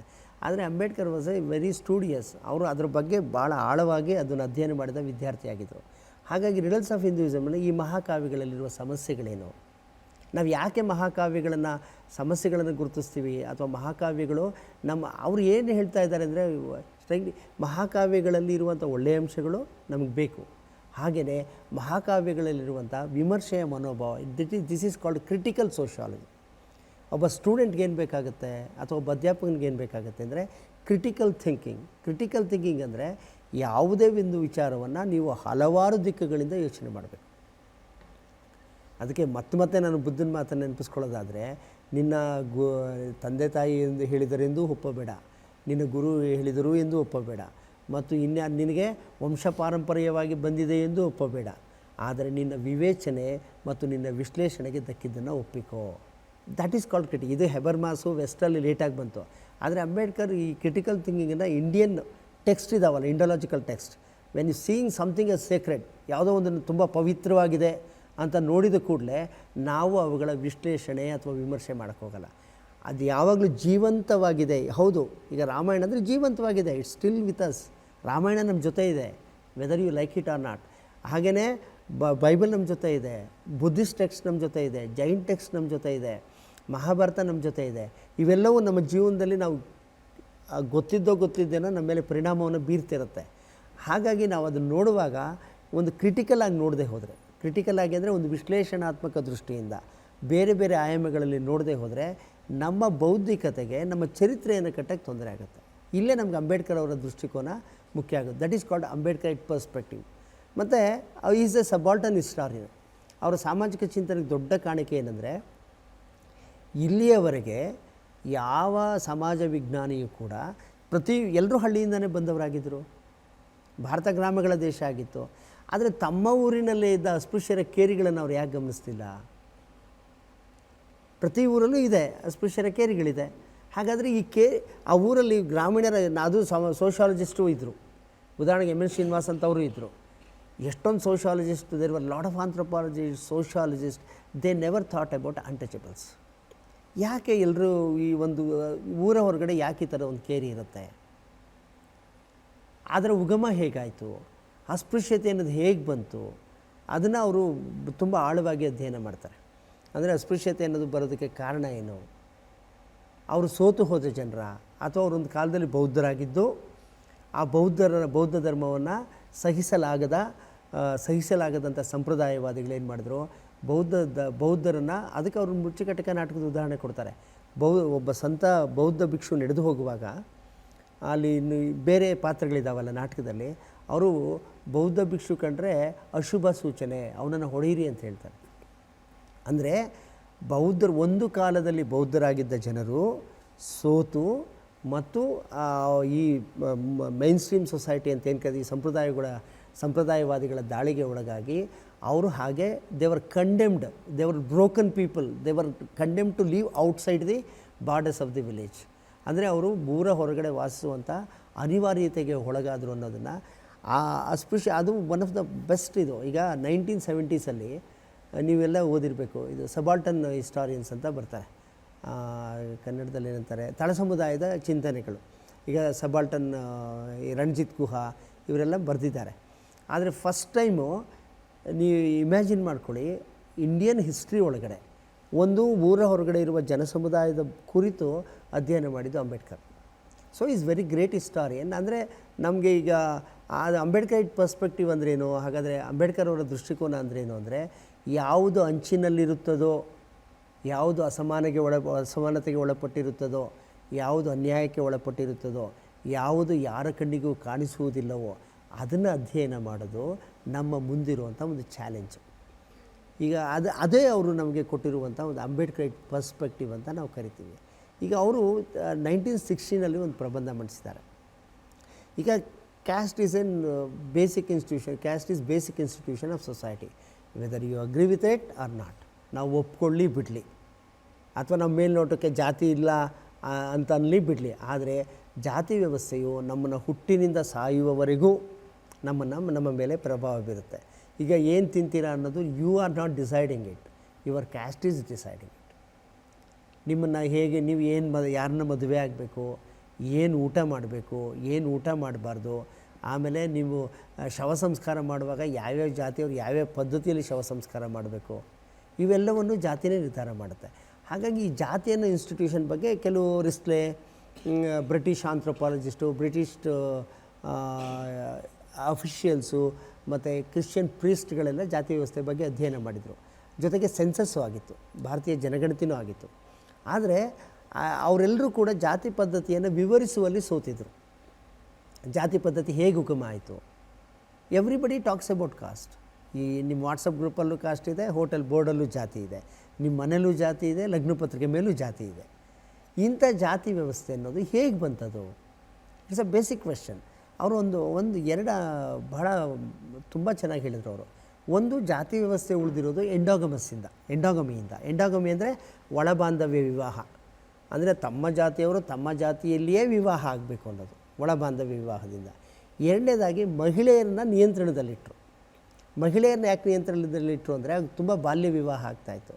ಬಾಲ್ಯ ವಿವಾಹ ಆಗ್ತಾ ಇದ್ದಿದ್ದರಿಂದ ಈ ಯಾವಾಗಲೂ ಪುರುಷರು ಅತಿ ಹೆಚ್ಚು ಜಾಸ್ತಿ ವಯಸ್ಸಿನವರಾಗಿರ್ತಿದ್ರು, ಮಹಿಳೆಯರು ಕಡಿಮೆ ವಯಸ್ಸಿನ. ನೀವು ಉದಾಹರಣೆಗೆ ರಾಮಕೃಷ್ಣ ಪರಮಹಂಸರಿಗೂ ಶಾರದಾ ದೇವಿಯವ್ರಿಗೆ ಎಷ್ಟು ವಯಸ್ಸಿನ ಅಂತರ ಇತ್ತು ಅಂತ ಯೋಚನೆ ಮಾಡ್ಕೊಳ್ಳಿ, ನಿಮ್ಗೆ ಅಂದು ಹೋಲಿಕೆ ಗೊತ್ತಾಗುತ್ತೆ. ಹಾಗೆ ಪುರುಷರು ಎಷ್ಟು ವರ್ಷ ವಯಸ್ಸಿನವರಾದರೂ ಬಾಲ್ಯ ವಿವಾಹ ಆಗ್ತಾಯಿತ್ತು. ಈ ಪುರುಷರು ಏನಾಗ್ತಿತ್ತು ಅಂದರೆ ಹೆಚ್ಚು ವಯಸ್ಸಾಗಿ ಸತ್ತೋಗ್ಬಿಡ್ತಾಯಿದ್ರು. ಈಗ ಈ ಮಹಿಳೆಯರಿಗೆ, ಅಂದರೆ ಈಗ ಮಕ್ಕಳಾಗಿದ್ದವರು ಮಹಿಳೆಯರಾಗ್ತಿದ್ರಲ್ಲ, ಅವರು ಮತ್ತೆ ಮರುವಿವಾಹ ಆಗಿಬಿಡ್ತಾರೆ ಅನ್ನೋ ಕಾರಣಕ್ಕೆ ಸತಿ ಪದ್ಧತಿಯನ್ನು ತರಲಾಯಿತು. ಅದು ನಾಟ್ ಓನ್ಲಿ ಸತಿ ಪದ್ಧತಿಯನ್ನು ಮಾತ್ರ ಅಲ್ಲ, ಅವ್ರನ್ನ ವಿಧವೆ ಆಗೋದು. ನೋಡಿ, ಭಾರತದಲ್ಲಿ ಮಾತ್ರ ದಿಸ್ ವಿಡೋಹುಡ್ ಇರೋದು. ವಿಧವೆಯರು ವಿವಾಹ ಆಗಬಾರ್ದು ಗಂಡ ಸತ್ತ ಮೇಲೆ ಅನ್ನೋದು ಸತಿ ಪದ್ಧತಿಯಾಗಲಿ, ಇವೆರಡೂ ಮುಖ್ಯವಾಗಿ ಜಾತಿ ಪದ್ಧತಿಯ ಉಗಮಕ್ಕೆ ಕಾರಣ ಆಯಿತು. ಅಂದರೆ ಪ್ರತಿಯೊಂದು ಜಾತಿನೂ ತನ್ನೊಳಗಡೆ ವಿವಾಹ ಆಗಕ್ಕೆ ಶುರುವಾದರು. ಮತ್ತು ಮಹಿಳೆಯರ ಮೇಲೆ ಲೈಂಗಿಕವಾದ ನಿಯಂತ್ರಣ ಸಾಧಿಸೋಕ್ಕೋಸ್ಕರವಾಗಿ ಒಂದು ವಿಧವೆಯಾದ ಸರ್ಪ್ಲೆಸ್ ವುಮನ್ ಅಂತ ಕರೀತಾರೆ, ವಿಧವೆಯಾದ ಮಹಿಳೆಯರು ಮರುಮದುವೆ ಆಗಬಾರ್ದು ಮತ್ತು ಅವರು ವಿರೂಪಗೊಳ್ಳಬೇಕು, ಕುಂಕುಮ ಇಡಬಾರ್ದು ಅಥವಾ ಅವರು ಸಾಮಾಜಿಕ ಕಾರ್ಯಕ್ರಮಗಳಲ್ಲಿ ಭಾಗವಹಿಸಬಾರ್ದು, ಅವರು ಅಶುಭ ಅನ್ನೋದು. ಹೀಗಾಗಿ ಮಹಿಳೆಯರು ಯಾವುದೇ ಬೇರೆ ಪರಪುರುಷನ ಜೊತೆ ಸಂಬಂಧ ಹೊಂದೋದಾಗಲಿ, ಜಾತಿ ಅಂದರೆ ಅರ್ಥದಲ್ಲಿ ಜಾತಿಯನ್ನು ಕೆಡಿಸೋದಾಗಲಿ ಮಾಡೋದಿಲ್ಲ. ಅವರು ಜಾತಿಯ ಚೌಕಟ್ಟಿನಲ್ಲೇ ಉಳಿತಾರೆ, ಇವರು ಜಾತಿಯ ಚೌಕಟ್ಟಿನಲ್ಲೇ ಉಳಿತಾರೆ. ಇದು ಆಮೇಲೆ ಅವರು ಇನ್ನೊಂದು ಸಿದ್ಧಾಂತವನ್ನು ನೋಡಿ, ಅವರು ಆರ್ಯನ್ ಇನ್ವೇಷನ್ ಥಿಯರಿನ ಒಪ್ಪಲಿಲ್ಲ.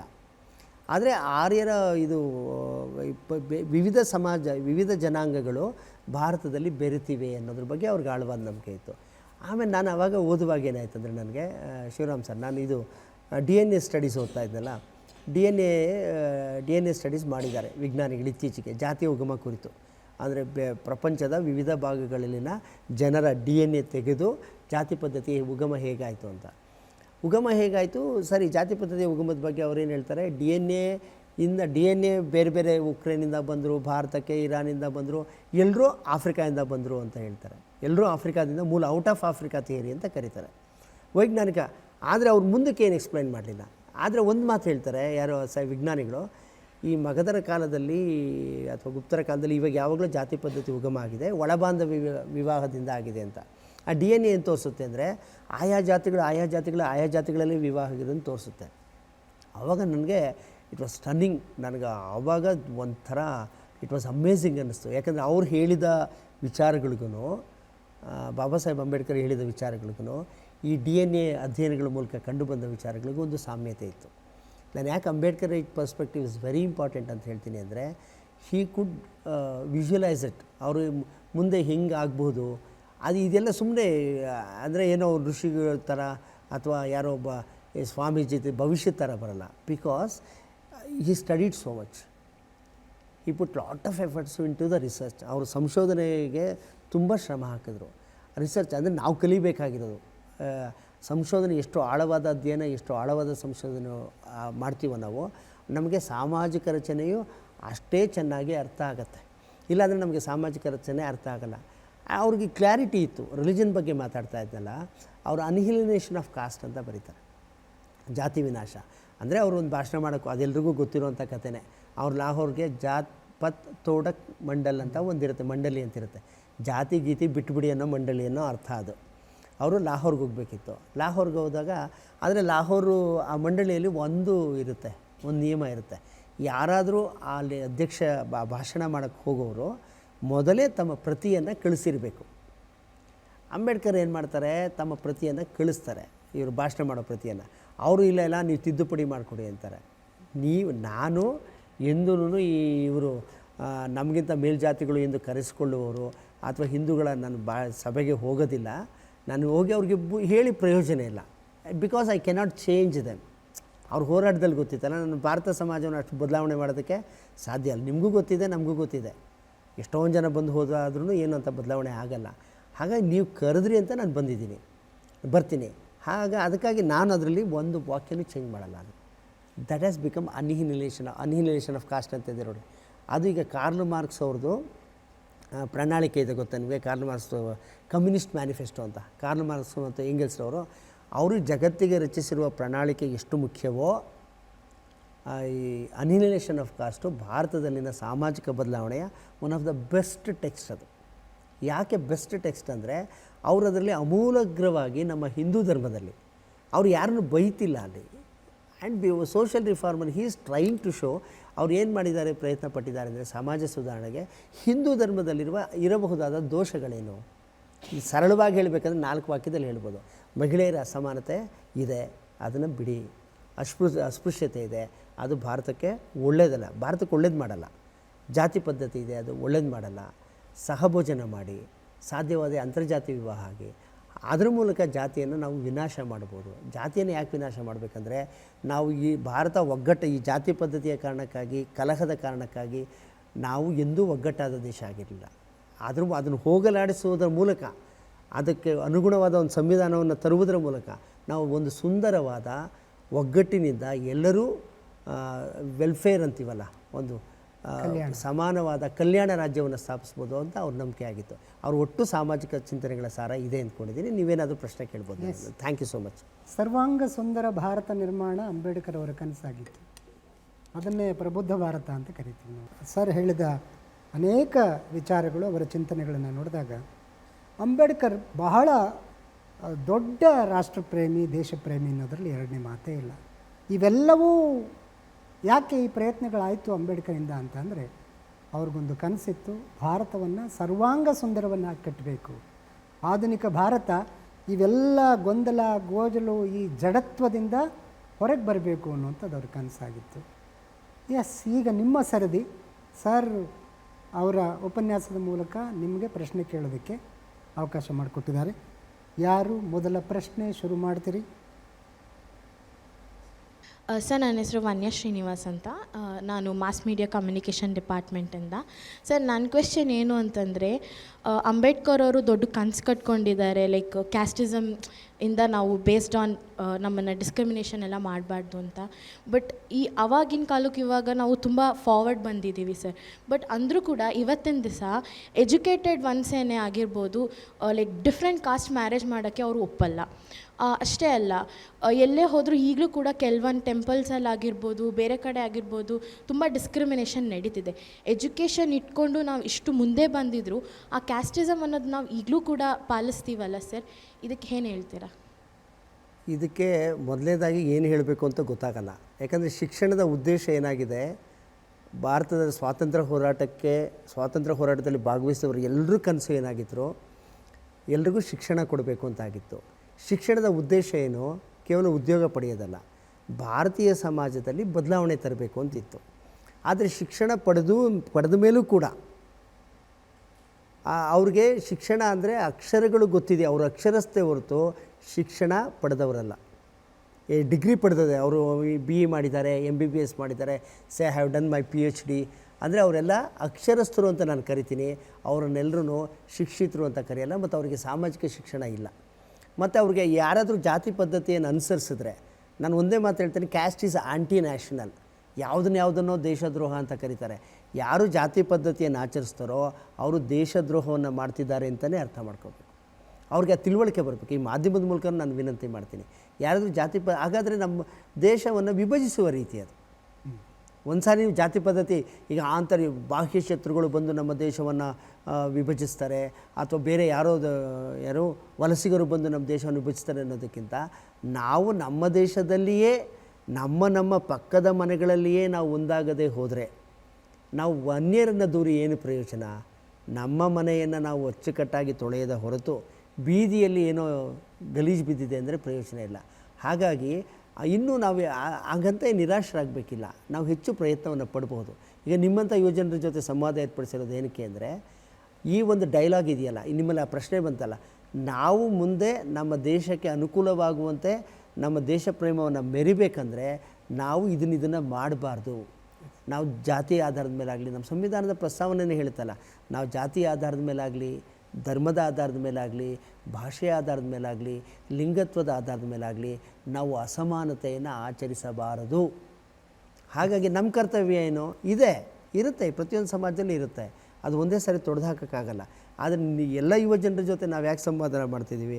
ನಮ್ಮೆಲ್ಲರ ಸಾಮೂಹಿಕ ಜವಾಬ್ದಾರಿಯಾಗಿ ನಾವೆಲ್ಲರೂ ಒಟ್ಟಾಗಿ ಬಗೆಹರಿಸೋಕ್ಕೆ, ನಮ್ಮ ದೇಶವನ್ನು ಚೆನ್ನಾಗಿ ಕಟ್ಟೋಕ್ಕೆ ಪ್ರಯತ್ನ ಪಡೋಣ ಅಂತ. ಅವರು ಯಾರೋ ಮಾಡಿದ್ರು ಅಂತ ನಾವು ಮಾಡಿದ್ರೆ ಅವ್ರಿಗೂ ನಮಗೂ ವ್ಯತ್ಯಾಸ ಇರಲ್ಲ. ನಾವು ಕಲಿತವರು, ಸುಶಿಕ್ಷಿತರು. ಎಸ್, ಮುಂದಿನ ಪ್ರಶ್ನೆ. ನಮಸ್ಕಾರ ಸರ್, ನನ್ನ ಹೆಸರು ಮೋಹನ್ ಅಂತ, ಪತ್ರಿಕೋದ್ಯಮ ಮತ್ತು ಸಮೂಹ ಸಂವಹನ ವಿಭಾಗದಿಂದ ಬಂದಿದ್ದೀನಿ. ಇದು ಪ್ರಶ್ನೆ ಅನ್ನೋದಕ್ಕಿಂತ ಹೆಚ್ಚಾಗಿ ನನ್ನ ಒಂದು ವಾಸ್ತವದ ಅನುಭವ ಅಂತ ಹೇಳ್ಬೋದು. ನಾನು ರೀಸೆಂಟಾಗಿ ನಾವು 1 ವರ್ಷದ ಹಿಂದೆ ಬೆಂಗಳೂರಿಂದ ಒಂದು ಹಳ್ಳಿಗೆ ಶಿಫ್ಟ್ ಆದ್ವಿ, ಒಂದು ಚಿಕ್ಕ ಮನೆಯನ್ನು ಕಟ್ಕೊಂಡು. ಅಲ್ಲಿ ಹೀಗೆ ಗೃಹಪ್ರವೇಶಕ್ಕೆ ಅಥವಾ ಪೂಜೆಗೆ ಕರೆಯೋದಕ್ಕೆ ನಾನು ಮನೆಗಳಿಗೆ ಹೋದಾಗ ಅಲ್ಲಿ ನನಗೆ ಗೊತ್ತಿರಲಿಲ್ಲ ಈ ಥರ ನಾವು ಅಂದರೆ ನನ್ನ ಜಾತಿ ಬಗ್ಗೆ ಹೇಳ್ಕೊತಾ ಇಲ್ಲ ನಾನಿಲ್ಲಿ. ನನಗೆ ಆ ಒಂದು ಮನೋಭಾವನೆ ಆಗಲಿ ಅಥವಾ ಮನಸ್ಥಿತಿ ಆಗಲಿ ನನ್ನಲ್ಲಿ ಇಲ್ಲ. ಯಾಕಂತಂದರೆ ನಾನು ಮಹಾನ್ ವ್ಯಕ್ತಿ ಡಾಕ್ಟರ್ BR ಅಂಬೇಡ್ಕರ್ ಅವರ ಕೆಲವೊಂದು ಚಿಂತನೆಗಳನ್ನು ಪಾಲಿಸುವಂಥ ವ್ಯಕ್ತಿ ನಾನು. ಹಾಗಾಗಿ ಎಲ್ಲೋ ಒಂದು ಕಡೆ ಆ ಗೃಹಪ್ರವೇಶಕ್ಕೆ ಕರೆಯೋದಕ್ಕೆ ನನ್ನ ಮನೆಗಳಿಗೆ ಹೋದಾಗ ಅವ್ರು ಹೇಳ್ತಾರೆ, ನಾನು ನಿಮ್ಮ ಮನೆಗೆ ಬರಬಾರ್ದು. ಆಗ ನಾನು ಕೇಳಿದೆ ಯಾಕೆ ಹಂಗಂತ. ಅವರಂದ್ರು, ನಿಮ್ಮದು ಬೇರೆ ಜಾತಿ, ನಮ್ಮದು ಬೇರೆ ಜಾತಿ, ನಿಮ್ಮದು ಮೇಲ್ಜಾತಿ, ನಮ್ಮದು ಕೆಳಜಾತಿ ಅಂತ. ಸರಿ, ಎಲ್ಲೋ ಒಂದು ಕಡೆ ನನಗಾಗ ಬೆಂಗಳೂರಲ್ಲಿ ನಾನಿರಬೇಕಾದ್ರೆ ನಾನು ಅಕ್ಕಪಕ್ಕದಲ್ಲಿ ಹಿಂದೂ, ಮುಸಲ್ಮಾನ್, ಕ್ರೈಸ್ತ ಇದ್ದವರು ಎಲ್ಲರೂ ಒಟ್ಟಿಗೆ ಇದ್ದು ನಾವು ಬೆಳೆದ, ನನ್ನ ಚಿಕ್ಕ ವಯಸ್ಸಿಂದ ಅವ್ರ ಮಧ್ಯೆ ಇದ್ದು ಬೆಳೆದವನು. ನನಗೆ ಆ ರೀತಿ ಮನೋಭಾವನೆ ಇಲ್ಲ. ಒಂದು ಪೂಜೆಗೆ ಕರೆಯೋದಕ್ಕೆ ನಾನು ಹೋದಾಗ ಎಲ್ಲೋ ಒಂದು ಕಡೆ ಅವರಲ್ಲೇ ಇನ್ನೂ ಆ ಮನಸ್ಥಿತಿ ಇದೆಯಲ್ಲ. ಹಾಗಾದರೆ ಎಲ್ಲೋ ಒಂದು ಕಡೆ ಆ ಸಾಮಾಜಿಕ ಚಿಂತನೆಗಳು ಯಾಕೆ ಹಳ್ಳಿನೇ ಅಂತಲ್ಲ, ಅವ್ರ ಮನಸ್ಥಿತಿಯಲ್ಲಿ ಆ ರೀತಿ ಇದೆ ಅಂತ ಅಂದಾಗ ಎಲ್ಲೋ ಒಂದು ಕಡೆ ಅದಿನ್ನೂ ಹಾಗೆ ಉಳ್ಕೊಂಡಿದೆ ಅಂತ ಅನಿಸುತ್ತೆ. ಈ ಬಗ್ಗೆ ನಿಮ್ಮ ಅಭಿಪ್ರಾಯ ಏನು ಸರ್? ಈಗ ಇದು ನಾನು ತುಂಬ ಸಾರಿ ಸಂವಾದಕ್ಕೆ ಹೋದಾಗ ಈ ಪ್ರಶ್ನೆ ಕೇಳಿದ್ದೀನಿ. ಕೆಳಜಾತಿಯವರಲ್ಲಿಯೇ ಆ ಮನಸ್ಥಿತಿ ಉಳಿದಿದೆಯಲ್ಲ, ಕೆಳಜಾತಿ ಎಂದು ಕರೆಯಲ್ಪಡುವವರ ಜಾತಿಯಲ್ಲಿ. ಈಗ ನೀವು ಕರೆದ್ರಿ, ನಿಮ್ಮ ಮನೆಗೆ ಬಂದರವರು ನಾಳೆ ಬೇರೆ ಊರಲ್ಲಿ ಇರ್ತಾರಲ್ಲ, ಅವ್ರು ಕರೆದ್ರು ಅಂತ ನೀನು ಹೋಗ್ತೀಯ ಅಂತೇಳಿ ಸಾಮಾಜಿಕ ಶಿಕ್ಷೆಯನ್ನು ಕೊಡ್ತಾರೆ. ಅದು ಅವ್ರು ಬೇಡ ಅಂತಿಲ್ಲ, ಸೊಸೈಟಿ ಈಸ್ ಸೇಯಿಂಗ್ ನೋ. ನಿಮ್ಮ ಮನೆಗೆ ಬಂದರು ಅಂತ ಇಟ್ಕೊಳ್ಳಿ, ಗೃಹ ಪ್ರವೇಶಕ್ಕೆ ಬಂದರು. ನಾಳೆ ಅವರು ಹೊಲದಾಗ ಕೂಲಿಗೆ ಹೋದಾಗಲೋ ಅಥವಾ ಇನ್ನೊಂದು ಕಡೆ ಹೋದಾಗಲೋ ಅವ್ರೇನು ಹೇಳ್ತಾರೆ ಅಂದರೆ, ಅವನೇನೋ ಕರೆದ ಹುಡುಗ ಗೊತ್ತಾಗಲಿಲ್ಲ, ನೀವು ಹೋಗೋರು ನಿನಗೇನು ಬುದ್ಧಿ ಕೆಟ್ಟಿತ್ತು? ನೀವು ಕರೆದು ನಿಮ್ಮ ಹೃದಯ ವೈಶಾಲ್ಯವನ್ನು ಮರೆದಿದ್ದು ಸ್ವಾಗತಾರ್ಹ. ಆದರೆ ಅವ್ರಿಗಾಗಿರೋ ನಾಳೆ ಆಗಲಿರುವ ಸಾಮಾಜಿಕ ತೊಂದರೆಗಳು ಅಥವಾ ಬಹಿಷ್ಕಾರನೋ ಅಥವಾ ಪನಿಷ್ಮೆಂಟೋ ಅಥವಾ ಅಗೋಚರ ಅವಮಾನವೋ ಅದನ್ನು ಭರಿಸಲು ಅವರಿಗೆ ಶಕ್ತಿ ಇರಲ್ಲ. ಬಡತನ ಒಂದು ಅವ್ರಿಗಿರುವಂಥ ತುಂಬ ದೊಡ್ಡ ಆಘಾತ. ಅದ್ರ ಜೊತೆಗೆ ಆಮೇಲೆ ನಾಳೆ ನೀವು ಎಷ್ಟೋ ಹಳ್ಳಿಗಳಲ್ಲಿ ನೋಡಿದ್ದೀರಾ, crimes against untouchables is common. ಅಸ್ಪೃಶ್ಯತೆ ವಿರುದ್ಧ ಅಪರಾಧ ಎಸಗ್ತಾರೆ. ಅವ್ರು ನಾಳೆ ಏನಾದರೂ ಕೊಲೆ ಮಾಡಿದ್ರೆ ಟೆರರಿಸಮ್. ಅದು caste is nothing but terrorism. ನಾಳೆ ನೀವು ಹೆಂಗೆ ಹೋದೆ ಅಂತ ಯಾರು ದಾರಿಯಲ್ಲಿ ಕೇಳ್ತಾರೆ, ಜಗಳ ತೆಗಿತಾರೆ, ಹೊಡಿತಾರೆ ಸಂಪ್ರದಾಯವಾದಿಗಳು. ಅವಾಗೇನು ಮಾಡ್ತೀರಾ? ಹಾಗಾಗಿ ಇನ್ನೂ ನೀವು, because you are a media student, ಇವರು ಅಂಬೇಡ್ಕರ್ ಪತ್ರಿಕೆಗಳು ನಡೆಸಿದ್ರು, Bahishkrit Bharat, Mooknayak, you have to study that. ತುಂಬ ಚೆನ್ನಾಗಿದೆ ಅದು, ಕನ್ನಡದಲ್ಲೂ ಬಂದು ಇಂಗ್ಲೀಷಲ್ಲೂ ಇದೆ. ನೀವು ಪತ್ರಿಕೋದ್ಯಮದ ವಿದ್ಯಾರ್ಥಿಯಾಗಿ ಅವ್ರದ್ದು ಹಾಗೆ ಹೇಳಬೇಕಾದ್ರೆ ಒಬ್ಬ ವ್ಯಕ್ತಿಯ ಮನಸ್ಥಿತಿ ಏನಾಗಿತ್ತು ಆಗ, ಅವ್ರಿಗೆ ಭಯ ಇರುತ್ತೆ. Caste is also creating fear. ಅದಕ್ಕೆ ಕ್ಯಾಸ್ಟ್ ಅಂದರೆ ಟೆರರಿಸಮ್ ಅಂತ ಹೇಳೋದು. ಜಾತಿಯ ಮೂಲ ಗುಣ ಏನಂದರೆ ಅದು ನಮ್ಮಲ್ಲಿ ಭಯವನ್ನು ಉಂಟು ಮಾಡ್ತಿರುತ್ತೆ. ಕೆಳಜಾತಿಯವರು ನಾನು ಯಾವ ಜಾತಿ ಅಂತ ಹೇಳ್ಕೊಳ್ಳೋಕ್ಕೆ ಭಯ ಉಂಟಾಗುತ್ತೆ.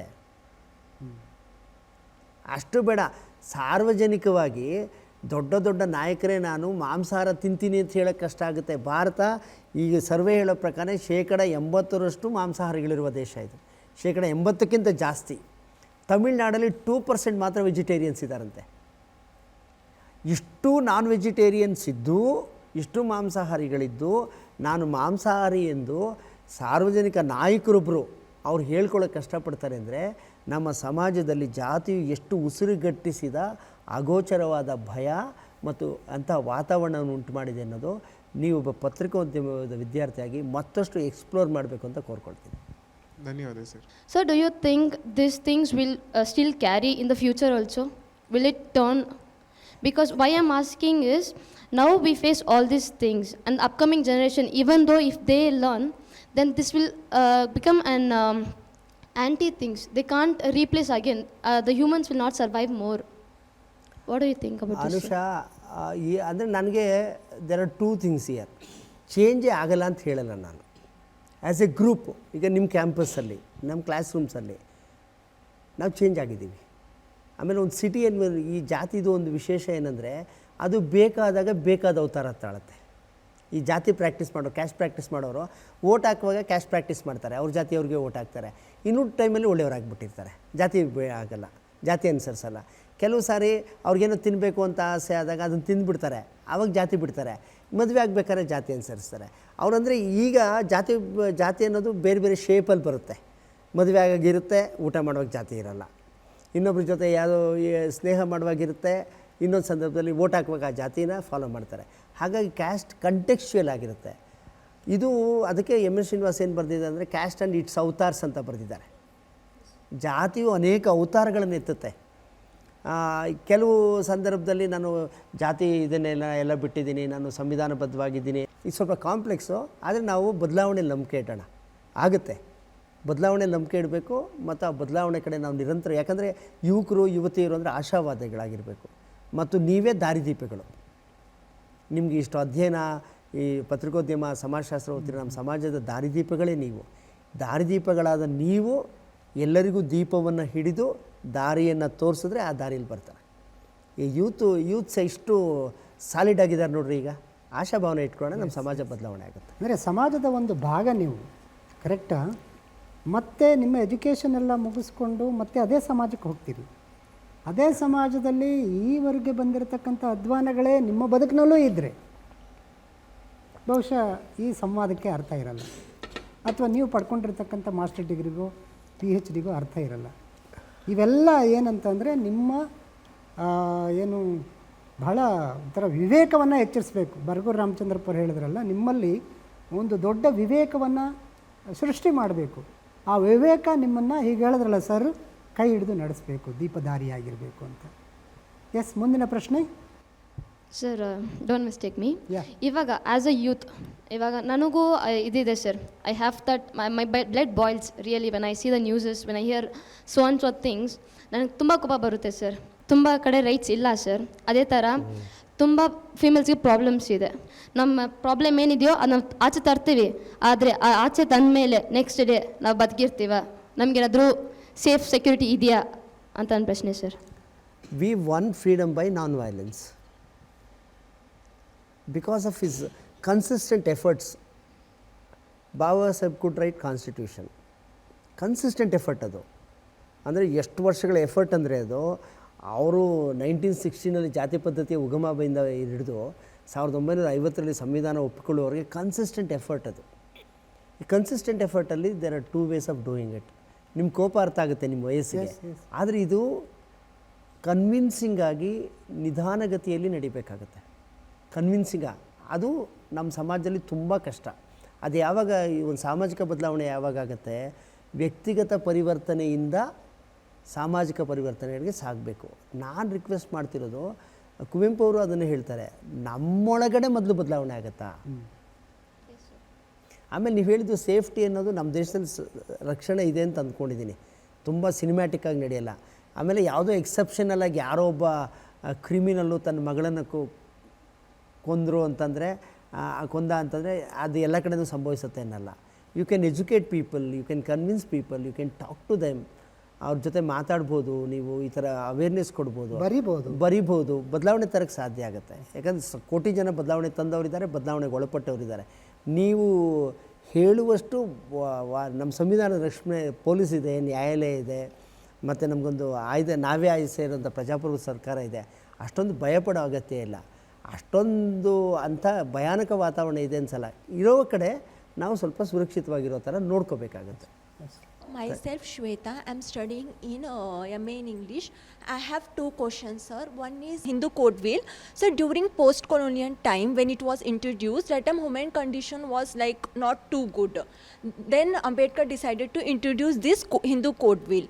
When this discussion were happening, that time our few political leader, we can say elite leaders, were opposed this code wheel, and also some female writer and activist like Sarojini Naidu and Vijay Lakshmi Pandit also opposed this. So my question is, the Sarojini Naidu, whom we call the Nightingale of India, a great feminist writer who used to more write about our Indian culture and tradition, whom all Indian women idolize her, why she opposed the Hindu Code Wheel Act, sir? There is always contradiction. ಇದು ವೈರುಧ್ಯ ಅಂತ ಕರಿತೀವಿ. I can say like this, at that stage, at that period, ಆ ಕಾಲದಲ್ಲಿ ಆ ಸಮಾಜದಲ್ಲಿ they may face lot of contradictions ಇರಬಹುದು, ವೈರುಧ್ಯಗಳಿರ್ಬೋದು. And we cannot expect all kinds of personalities during that time. ಎಲ್ಲ personality, there may be political reasons, ಅದು they all belong to a political party. ಆದರೆ ಅವರು ಹಾಗೆ ಮಾಡಿದರು ಅಂದ ಕೂಡಲೇ ಅವ್ರನ್ನ ನಾವು ವಿಮರ್ಶೆಗೊಳಪಡಿಸಿದ ಕೂಡಲೇ ನಮ್ಮ ಗೌರವ ಏನು ಕಡಿಮೆ ಆಗಲ್ಲ. ಇವ್ರ question is very valuable question, ತುಂಬ ಮೌಲಿಕವಾದ ಪ್ರಶ್ನೆ. ಹಾಗಂದ ತಕ್ಷಣ ಅವ್ರ ಬಗ್ಗೆ ನಮಗೆ ಗೌರವ ಕಡಿಮೆ ಆಗಲ್ಲ. ಆದರೆ ಆ ಕಾಲದಲ್ಲಿ ಎಂಥ ದೊಡ್ಡ ವ್ಯಕ್ತಿ ಹಾಗೆ ಮಾಡಿದ್ರೂ ಅದು ವಿಮರ್ಶೆಗೆ ಒಳಪಡಬಹುದಾದ ವಿಷಯವೇ ಅಂತ ನನ್ನ ಅಭಿಪ್ರಾಯ. Thank you. We know that Ranjit Guha is highly influenced with foreign writer like Antonio Gramsci and Karl Marx, like you said, sir. Okay. So his work, Subaltern, we know in Subaltern also there is a subdivision like caste issues and human issue, which is he ignored most of his work, Ranjit Guha, sir. Yeah. Sir, how... Yeah, I understood your question. Yes. Ranjit Guha and the stream of historians, subaltern historians, they have taken this caste issue forward. I have studied. Yes, sir. Along with Ranjit Guha, so many people have studied the caste issues. But one of the limitation of Ranjit Guha's study is that he has not taken any inspiration from B.R. Ambedkar. Yes. Because he is the first subaltern historian. And hitherto, even today, our academicians and our scholars and researchers are not ready to consider him as a subaltern historian or subaltern sociologist or subaltern thinker.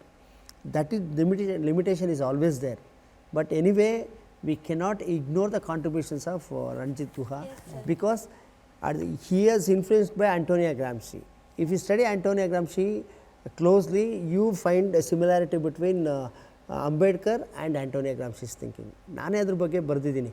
Antonio ಗ್ರಾಮ್ಶಿ ಅವರ ಯೋಚನೆಗೂ ಮತ್ತು ಬಾಬಾ ಸಾಹೇಬ್ ಅಂಬೇಡ್ಕರ್ರ ಯೋಚನೆಗೂ ಸ್ವಲ್ಪ ಹೆಚ್ಚು ಕಡಿಮೆ ಅವರಿಬ್ಬರ ಚಿಂತನೆಗಳಲ್ಲಿ ಒಂದು ಸಮಾನ ಅಂಶ ಕಂಡುಬರುತ್ತೆ. ಸಮಾನ ಅಂಶ ಏನು ಅಂದರೆ, ತಳ ಸಮುದಾಯಗಳು, ಅಂಚಿನ ಸಮುದಾಯಗಳು, ಅಂಚಿಗೆ ತಳ್ಳಲ್ಪಟ್ಟವರು, ಬಡವರು, ಇವರ ಬಗ್ಗೆ ನಾವು ಹೆಚ್ಚಿನ ಗಮನ ಹರಿಸಿ ಅಧ್ಯಯನ ಮಾಡಬೇಕು ಅನ್ನೋದಿದೆ. ರಂಜಿತ್ ಗುಹಾ ಅವ್ರದ್ದು ಹೇಳಿದ್ದು ನೀವು ಹೇಳಿದ ಮಿತಿ ಇದೆ, ಅದನ್ನು ಬಿಟ್ಟು he has given lot of contribution. He and his team has given lot of contribution. ಆಗಿನ ಜನರು ಆಗಿನ ಒಂದು ಜಾತಿ ವ್ಯವಸ್ಥೆ ಒಂದು ಸಮರ್ಥನೆ ಹೇಗೆ ಮಾಡ್ಕೊಳ್ತಾರೆ ಅಂದರೆ, ಅದು ಒಂದು ಶ್ರಮದ ವಿಭಾಗ ಆಗಿತ್ತು ಅಂತ, ಶ್ರಮದ ವಿಭಜನೆ ಅಂತ. ಆದರೆ ಅಂಬೇಡ್ಕರ್ ಅವರು ಅದು ಶ್ರಮಿಕರ ವಿಭಜನೆ ಅಂತ ಗುರುತಿಸ್ತಾರೆ. ಇದನ್ನು ನೀವು ಹೇಗೆ ವಿವರಿಸ್ಬೋದು ಅಂತ? ಹರ್ಷಿತಾ, ತುಂಬ ಒಳ್ಳೆ ಪ್ರಶ್ನೆ ಕೇಳಿದ್ದೀರಾ. ತಪ್ಪು ಮಾಡೋರು ನಾವು ಎಂದಾದರೂ ತಪ್ಪು ಮಾಡಿದ್ದೀವಿ ಅಂತ ಹೇಳ್ತಾರಾ? ಜಾತಿ ಅನ್ನೋದೇ ಒಂದು ತಪ್ಪು. ನೀವು ಯಾವುದೇ ತಪ್ಪನ್ನು ಮಾಡೋರಿಗೆ ತಪ್ಪನ್ನು ನೀವು ಹೇಗೆ ತಪ್ಪನ್ನು ಮಾಡ್ತಿದ್ದೀರಾ ಅಂದರೆ ಅದಕ್ಕೆ ಅವರು ಅವ್ರದ್ದೇ ಆದ ಸಮರ್ಥನೆಯನ್ನೇ ಕೊಡ್ತಾರೆ. ಅವರು ತಪ್ಪನ್ನು ಒಪ್ಕೊಳ್ಳಲ್ಲ. ಇದಿದೆಯಲ್ಲ ಜಾತಿ ಪದ್ಧತಿಯನ್ನು ಸಮರ್ಥಿಸ್ಕೊಳ್ಳೋಕೆ ತುಂಬ ಹೇಳ್ತಾರೆ. ಏನಂದರೆ ನಮ್ಮ ವಂಶ ಪಾರಂಪರ್ಯವಾಗಿ ಬಂದಿದೆ, ಅದು ಸ್ವಚ್ಛತೆಗೆ ಸಂಬಂಧಪಟ್ಟಿದೆ, ಮತ್ತು ಮಡಿಮೈಲಿಗೆಗೆ ಸಂಬಂಧಪಟ್ಟಿದೆ, ಅದರಿಂದಾಗಿ ನಮ್ಮ ಪರಿಶುದ್ಧ ರಕ್ತ ಉಳಿಯುತ್ತೆ. ಯಾರ್ದು ಭಾರತದಲ್ಲಾಗಲಿ ಇಡೀ ಪ್ರಪಂಚದಲ್ಲಿ ಯಾವುದು ಪರಿಶುದ್ಧ ರಕ್ತ ಅಂತಿಲ್ಲ. ನೀವು ಹೋಗ್ಬಿಟ್ಟು ಔಟ್ ಆಫ್ ಆಫ್ರಿಕಾ ಥಿಯರಿ ಓದಿ, DNA ಥಿಯರಿ ಬಂದಿದೆಯಲ್ಲ, ನೆಟ್ಟಲ್ಲೂ ನೋಡ್ಬೋದು ನೀವು. ಯಾವುದು ಪರಿಶುದ್ಧ ರಕ್ತ ಅಂತಿಲ್ಲ. ಎಲ್ಲರೂ ಯಾವ ಜನಾಂಗಗಳು ಹೇಗೋ ಬೆರೆತು ನಾವೆಲ್ಲರೂ ರೂಪ್ಕೊಂಡಿದ್ದೀವಿ. ಈಗ ನಮ್ಮ ಮುಖಗಳನ್ನೇ ನೀವು ಗಮನಿಸಿದ್ರೆ ಯಾವ ಪ್ರದೇಶದ ಬೇರೆ ಬೇರೆ ರೀತಿ ಇದ್ದೀವಿ ನಾವು. ಅಂದರೆ ಎಲ್ಲ ರಕ್ತವೂ ಬೆರೆತು ಹೋಗಿದೆ. ಸಾಮಾನ್ಯವಾಗಿ ಜಾತಿ ಪದ್ಧತಿಯ ಸಮರ್ಥಕರು ಯಾಕೆ ಈ ಥರ ಹೇಳ್ತಾರೆ ಅಂದರೆ ಅವ್ರಿಗೆ ಲಾಭ ಇದೆ. ಜಾತಿ ಪದ್ಧತಿಯನ್ನು ಕ್ಯಾಸ್ಟ್ ಈಸ್ ಎ ಕ್ಯಾಪಿಟಲ್. ಅವ್ರಿಗೆ ಜಾತಿ ಬಂಡವಾಳ. ಜಾತಿಯಿಂದ ಇನ್ನೊಬ್ಬರ ಮೇಲೆ ಅಧಿಕಾರ ಮಾಡ್ಬೋದು, ನೀವು ಜಾತಿಯಿಂದ ಹೆಚ್ಚು ಆಸ್ತಿಯನ್ನು ಹೊಂದ್ಬೋದು, ಜಾತಿಯಿಂದ ನೀವು ಹೆಚ್ಚು ಜನರ ಮೇಲೆ ಒಂದು ರೀತಿಯಾದಂಥ ನೀವು ಸಾಮಾಜಿಕವಾದ ಹೇರಿಕೆಯನ್ನು ಮಾಡ್ಬೋದು. It is capital. ಬಂಡವಾಳ ಇರೋನು ಒಬ್ಬ ವ್ಯಾಪಾರಿ ಹತ್ರ ಹೋಗಿ ಕೇಳಿದ್ರೆ ನೀನು ಬಂಡವಾಳದ ಸೀಕ್ರೆಟ್ಸ್ ಹೇಳಲ್ಲ. ಹಾಗೆ ಜಾತಿ ಪದ್ಧತಿ ಬೇಕು ಅನ್ನೋರು ಈ ಥರದ ಬೇರೆ ಬೇರೆ ದಾರಿಗಳಲ್ಲಿ ಅದನ್ನು ಸಮರ್ಥಿಸ್ಕೊಳ್ಳೋಕೆ ಪ್ರಯತ್ನ ಪಡ್ತಾರೆ. ಆದರೆ ಅದೇನು ಅಷ್ಟು ಒಳ್ಳೆಯ ಪದ್ಧತಿ ಅಲ್ಲ ಅನ್ನೋದು ನಮ್ಮ ದಿನನಿತ್ಯದ ಬದುಕಿನಲ್ಲಿ ಗೊತ್ತಾಗುತ್ತೆ. Thank you. ಸ್ವಾತಂತ್ರ್ಯ ಸಮಾನತೆ ಸಂಘಟನೆ ಇದು ಡಾಕ್ಟರ್ BR ಅಂಬೇಡ್ಕರ್ ಅವರ ಪ್ರಸಿದ್ಧ ಘೋಷಣೆ ಆಗಿತ್ತು. ಆದರೆ ಪ್ರಸ್ತುತ ಸಮಾಜದಲ್ಲಿ ಶಿಕ್ಷಣ ಎನ್ನುವುದು ಕೇವಲ ಉದ್ಯೋಗ ಗಳಿಸುವ ಸಾಧನವಾಗಿ ಬಳಕೆಯಾಗ್ತಿದೆ. ಶಿಕ್ಷಣವನ್ನು ಸಾಮಾಜಿಕ ಬದಲಾವಣೆಯಲ್ಲಿ ಜಾಗೃತಿಯ ಮಾಧ್ಯಮವಾಗಿ ಬಳಕೆ ಮಾಡುವುದು ಹೇಗೆ ಸರ್? ತುಂಬ ಜನ ಬಳಕೆ ಮಾಡ್ತಿದ್ದಾರೆ. ಸ್ವಾತಂತ್ರ್ಯ ಆ್ಯಡ್ ಮಾಡಿದ್ರೆ ಅವರು ಅದ್ರ ಬದಲಾಗಿ ಶಿಕ್ಷಣ ಸಂಘಟನೆ ಆ್ಯಡ್ ಆಗಬೇಕಾಯ್ತು. ಕರೆಕ್ಟಾ? ಚೆನ್ನಾಗಿದೆ ನಿಮ್ಮ ಪ್ರಶ್ನೆ. ಈಗ ನೀವು ಸೋಷಿಯಲ್ ಮೀಡಿಯಾ ನೋಡ್ತಾ ಇದ್ದೀರಾ, ಯೂಟ್ಯೂಬ್ ನೋಡ್ತಿದ್ದೀರಾ, ಅದರಲ್ಲಿ ಎಲ್ಲ ಥರದವರು ಇದ್ದಾರೆ. ಸಾಮಾಜಿಕ ಬದಲಾವಣೆಯನ್ನು ಈಗ ಸಾಮಾಜಿಕ ಬದಲಾವಣೆ ಬಯಸೋರು ಇದ್ದಾರೆ, ಸಾಮಾಜಿಕ ಬದಲಾವಣೆಯನ್ನು ವಿರೋಧಿಸೋರು ಇದ್ದಾರೆ. ನೀವು ನೋಡ್ಬೋದಲ್ಲ, ಇನ್ಸ್ಟಾಗ್ರಾಮಲ್ಲಿ ಬೇರೆ ನೋಡ್ತಿರಲ್ಲ. ಹಾಗಾಗಿ ತುಂಬ ಜನ ಬಳಸ್ತಿದ್ದಾರೆ. ಈಗ ನಾವೇ ಆಗಲಿ ಇದೊಂದು ಆರೋಗ್ಯಕರವಾದ ಶೈಕ್ಷಣಿಕ ಸಂವಾದಕ್ಕಾಗಿ ನಾವು ಈ ಮಾಧ್ಯಮವನ್ನು ನಾವು ಅವಕಾಶ ಮಾಡಿಕೊಟ್ಟಿದ್ದಾರೆ, ದೂರದರ್ಶನವನ್ನು ನಾವು ಬಳಸ್ತಿದ್ದೀವಿ. ಹಾಗೆ ನೀವು ಸಾಮಾಜಿಕ ಮಾಧ್ಯಮಗಳಲ್ಲಿ ಯೂತ್ಸು ನೀವು ಅಷ್ಟೊಂದು ವೆಬ್ಸೈಟ್ಸ್ ಇದೆ. ಆಮೇಲೆ UGC ಇದೆ, ಒಂದು ಪ್ರೋಗ್ರಾಮ್ ಲೆಕ್ಚರ್ ಸೀರೀಸ್ ಇದೆ. ನೀವು ಮನೆಗೆ ಎಲ್ಲೂ ಶಾಲಾ ಕಾಲೇಜಿಗೆ ಹೋಗ್ದೇ ಆನ್ಲೈನಲ್ಲಿ ಶಿಕ್ಷಣ ಪಡೆಯಬಹುದಾದಷ್ಟು UGC ಲೆಕ್ಚರ್ಸ್ ಹಾಕಿದ್ದಾರೆ. ಬೇರೆ ಬೇರೆ ಚಾನೆಲ್ಸ್ಗಳಿದೆ. ಹಾಗಾಗಿ ನಾವು ಅಂತಹ ಮಾಧ್ಯಮಗಳು, ಯಾವ ಅಪಾಯಕಾರಿ ಮಾಧ್ಯಮಗಳು, ಯಾವ ನಮ್ಮ ಸಮಾಜದ ಬದಲಾವಣೆಯನ್ನು, ಭಾರತದ ಪ್ರಗತಿಯನ್ನು ಸಹಿಸದಂಥ ಮಾಧ್ಯಮಗಳಿರುತ್ತಲ್ಲ, ಜಾತಿ ಪದ್ಧತಿಯಿಂದ ಡಿವೈಡ್ ಮಾಡೋವಂಥವು, ಅಥವಾ ಧರ್ಮದ ಆಧಾರದ ಮೇಲೆ ಧರ್ಮದ ಆದಮೇಲೆ ದ್ವೇಷ ತುಂಬುವಂಥ ಅಂತಹ ರಾಷ್ಟ್ರ ಪ್ರೇಮ ಇಲ್ಲದೇ ಇರೋರು ಅಂಥವ್ರನ್ನ ನೀವು ಬದಿಗಿಟ್ಟು ನೀವು ಯಾರು ನಮ್ಮ ಸಮಾಜವನ್ನು ಚೆನ್ನಾಗಿ ಕಟ್ಟಬೇಕು ಅಂತ ಇದ್ದಾರೆ ಅಂತ ನೋಡಿದ್ರೆ ಅಂಥವು ಸಿಗುತ್ತೆ. ಅದನ್ನು ನೀವು ಬಳಸಿ ಮತ್ತು ಅದನ್ನು ಗಮನಿಸಿ ಅಂತ ರಿಕ್ವೆಸ್ಟ್ ಮಾಡ್ತೀನಿ. Thank you. ನಮಸ್ತೆ ಸರ್, ನನ್ನ ಹೆಸರು ಪೂಜಾ ವೈ. ನಾನು ಇತಿಹಾಸ ವಿಭಾಗದ ವಿದ್ಯಾರ್ಥಿನಿ. ಡಾಕ್ಟರ್ BR ಅಂಬೇಡ್ಕರ್ ಅವರು ಸಂವಿಧಾನ ಸಭೆಯ ತಮ್ಮ ಕೊನೆಯ ಭಾಷಣದಲ್ಲಿ ಹೇಳ್ತಾರೆ, ಸ್ವಾತಂತ್ರ್ಯ ಮತ್ತು ಸಮಾನತೆಯ ಜೊತೆಗೆ ಭಾತೃತ್ವವು ಅತ್ಯಗತ್ಯ. ಈ ಭಾತೃತ್ವ ಇಲ್ಲವಾದರೆ ಸ್ವಾತಂತ್ರ್ಯ ಮತ್ತು ಸಮಾನತೆ ದೀರ್ಘಕಾಲ ಉಳಿಯಲು ಸಾಧ್ಯವಿಲ್ಲ ಅಂತ ಹೇಳ್ತಾರೆ ಸರ್. ಅಂದರೆ ಇಂದಿನ ಸಮಾಜದಲ್ಲಿ ಈ ಭಾತೃತ್ವವನ್ನು ಉಳಿಸಿಕೊಳ್ಳಲಿರುವಂತಹ ಸವಾಲುಗಳು ಅಥವಾ ಸಮಸ್ಯೆಗಳು ಏನೇನು sir? This is Ambedkar perspective. ಈಗ ಮಾತಾಡೋದು ಈಸಿ ಇದೆ, how do you build this ಅಂತ. ಅದಕ್ಕೇನಿಲ್ಲ, ಪ್ರಾಕ್ಟೀಸ್ ಕಾನ್ಸ್ಟಿಟ್ಯೂಷನ್. ಅದಕ್ಕಿರೋದೇನೆಂದರೆ ನಾವು ಸಂವಿಧಾನವನ್ನು ಪ್ರಾಕ್ಟೀಸ್ ಮಾಡೋದು. ನಮ್ಮಲ್ಲಿ ಸಂವಿಧಾನ ಸಂಪೂರ್ಣವಾಗಿ ಜಾರಿಗೊಂಡಿಲ್ಲ. ನಾನು ಹೇಳಿದೆ, ಒಂದು ಕಡೆ ನಾವು ಸಂವಿಧಾನವನ್ನು ಒಪ್ಕೊಂಡಿದ್ದೀವಿ, ಇನ್ನೊಂದು ಕಡೆ ಅದರ ಕೆಳಗಡೆನೇ ಸಂಪ್ರದಾಯವಾದಿ ನಿಯಮಗಳನ್ನು ಅನುಸರಿಸ್ತೀವಿ. ನಮ್ಮ ಮನೆಗಳಲ್ಲೂ ಅಷ್ಟೇ, ಹೊರಗಡೆನೂ ಅಷ್ಟೇ. ನಮ್ಮ ಸಮಾಜದಲ್ಲಿ ಒಂದು ರೀತಿಯ ಸ್ಪ್ಲಿಟ್ ಪರ್ಸ್ನಾಲಿಟಿ ಅಂತೀವಲ್ಲ, ಅಂದರೆ ನಮ್ಮ ಸಮಾಜಕ್ಕೆ 2 ದ್ವಿಮುಖ ವ್ಯಕ್ತಿತ್ವವಿದೆ. ಅದು ಏಕಕಾಲದಲ್ಲಿ ಸಂವಿಧಾನವನ್ನು ಒಪ್ಪಿಕೊಂಡಂತೆ ನಟಿಸುತ್ತಲೂ ಮತ್ತೊಂದು ಕಡೆ ಸಂಪ್ರದಾಯವನ್ನೇ ನಟಿಸುತ್ತಾ ಸಂವಿಧಾನ ವಿರೋಧಿಯಾಗಿಯೂ ಇರುತ್ತದೆ. ಹಾಗಾಗಿ ನಮಗಿರುವ ಮಾರ್ಗ ಏನು, ಭಾತೃತ್ವ ಹೇಗೆ ಕಟ್ಟಬೇಕು ಅಂದರೆ just follow the Indian constitution. ಯಾರು ಸಂವಿಧಾನ ವಿರೋಧಿಗಳಾಗಿದ್ದಾರೋ, ಯಾರು ನಮ್ಮ ಭಾರತೀಯ ಸಂವಿಧಾನವನ್ನು ಗೌರವಿಸಲ್ವೋ ಅವರು ನಮ್ಮ ದೇಶವನ್ನು ಗೌರವಿಸಲ್ಲ, ಅವರು ನಮ್ಮ ಸ್ವಾತಂತ್ರ್ಯವನ್ನು ಗೌರವಿಸಲ್ಲ, ಅವರು ಭಾತೃತ್ವವನ್ನು ಗೌರವಿಸಲ್ಲ. ಅವರು ಕೇವಲ ಸರ್ವಾಧಿಕಾರವನ್ನು ಮತ್ತು ದೇಶದ ವಿಭಜನೆಯನ್ನು ಬಯಸ್ತಾರೆ ಅಂತಲೇ ಅರ್ಥ. ಅದನ್ನು ನೀವು ಅರ್ಥ ಮಾಡ್ಕೋಬೇಕು. Thank you. ಉತ್ತರ ಕರ್ನಾಟಕದಿಂದ ನಮ್ಮ ಸೈಡು ಮೊಹರಂ ಆಚರಣೆ ಮಾಡ್ತಾರೆ, ಕೆಲವೊಂದು ಸೈಡ್ ಕರಬಾಳ ಅಂತ ಕರೀತಾರೆ ಅದಕ್ಕೆ. ಆ ಹಬ್ಬಕ್ಕೆ ಬಂದುಬಿಟ್ಟು ಒಂದು ಐಕ್ಯತೆಯ ಹಬ್ಬ ಅಂತ ಹೆಸರಿಟ್ಟಿದ್ದಾರೆ. ಯಾಕಂದರೆ ಹಿಂದೂ ಮುಸ್ಲಿಮ್ ಸೇರ್ಕೊಂಡು ಮಾಡ್ತಾರೆ ಅದನ್ನು. ಹಿಂದೂ ಮುಸ್ಲಿಮ್ ಸೇರ್ಕೊಂಡು ಮಾಡಿದ್ರು ಅಲ್ಲಿ ದಲಿತರನ್ನ ಬೇರೆ ಥರನೇ ಟ್ರೀಟ್ ಮಾಡ್ತಾರೆ. ಮಸೀದಿಗೆ ಎಂಟ್ರಿ ಕೊಡಲ್ಲ, ಅವ್ರಿಗಂತಾನೆ ಕೆಲವೊಂದು ಕೆಲಸಗಳನ್ನ ಮೀಸಲಿಟ್ಟಿದ್ದಾರೆ. ಆದ್ರೂ ಮತ್ತೆ ಐಕ್ಯತೆ ಹಬ್ಬ ಅಂತ ಕರೀತಾರೆ. ನಾನು ಇದ್ರ ಮೇಲೆ ವರ್ಕ್ ಮಾಡಾಗ ನಾನು ಬೇರೆ ಬೇರೆ ಅದ್ರ ಮೇಲೆ ಯಾರು ಮಾಡಿದ್ದಾರೆ ರಿಸರ್ಚು ಅದನ್ನೆಲ್ಲ ಓದ್ಕೊಂಡೆ. ಯಾರು ಇದ್ರ ಬಗ್ಗೆ ಮಾತಾಡಿಲ್ಲ. ಈ ದಲಿತರನ್ನ ಈ ಥರ ಟ್ರೀಟ್ ಮಾಡೋದು ಬರೀ ಹಿಂದೂ ಮುಸ್ಲಿಮ್ಸ್ ಮಾಡ್ತಾರೆ, ಅದಕ್ಕೆ ಅದು ಐಕ್ಯತೆ ಇಷ್ಟೇ ಮಾತಾಡಿದ್ದಾರೆ.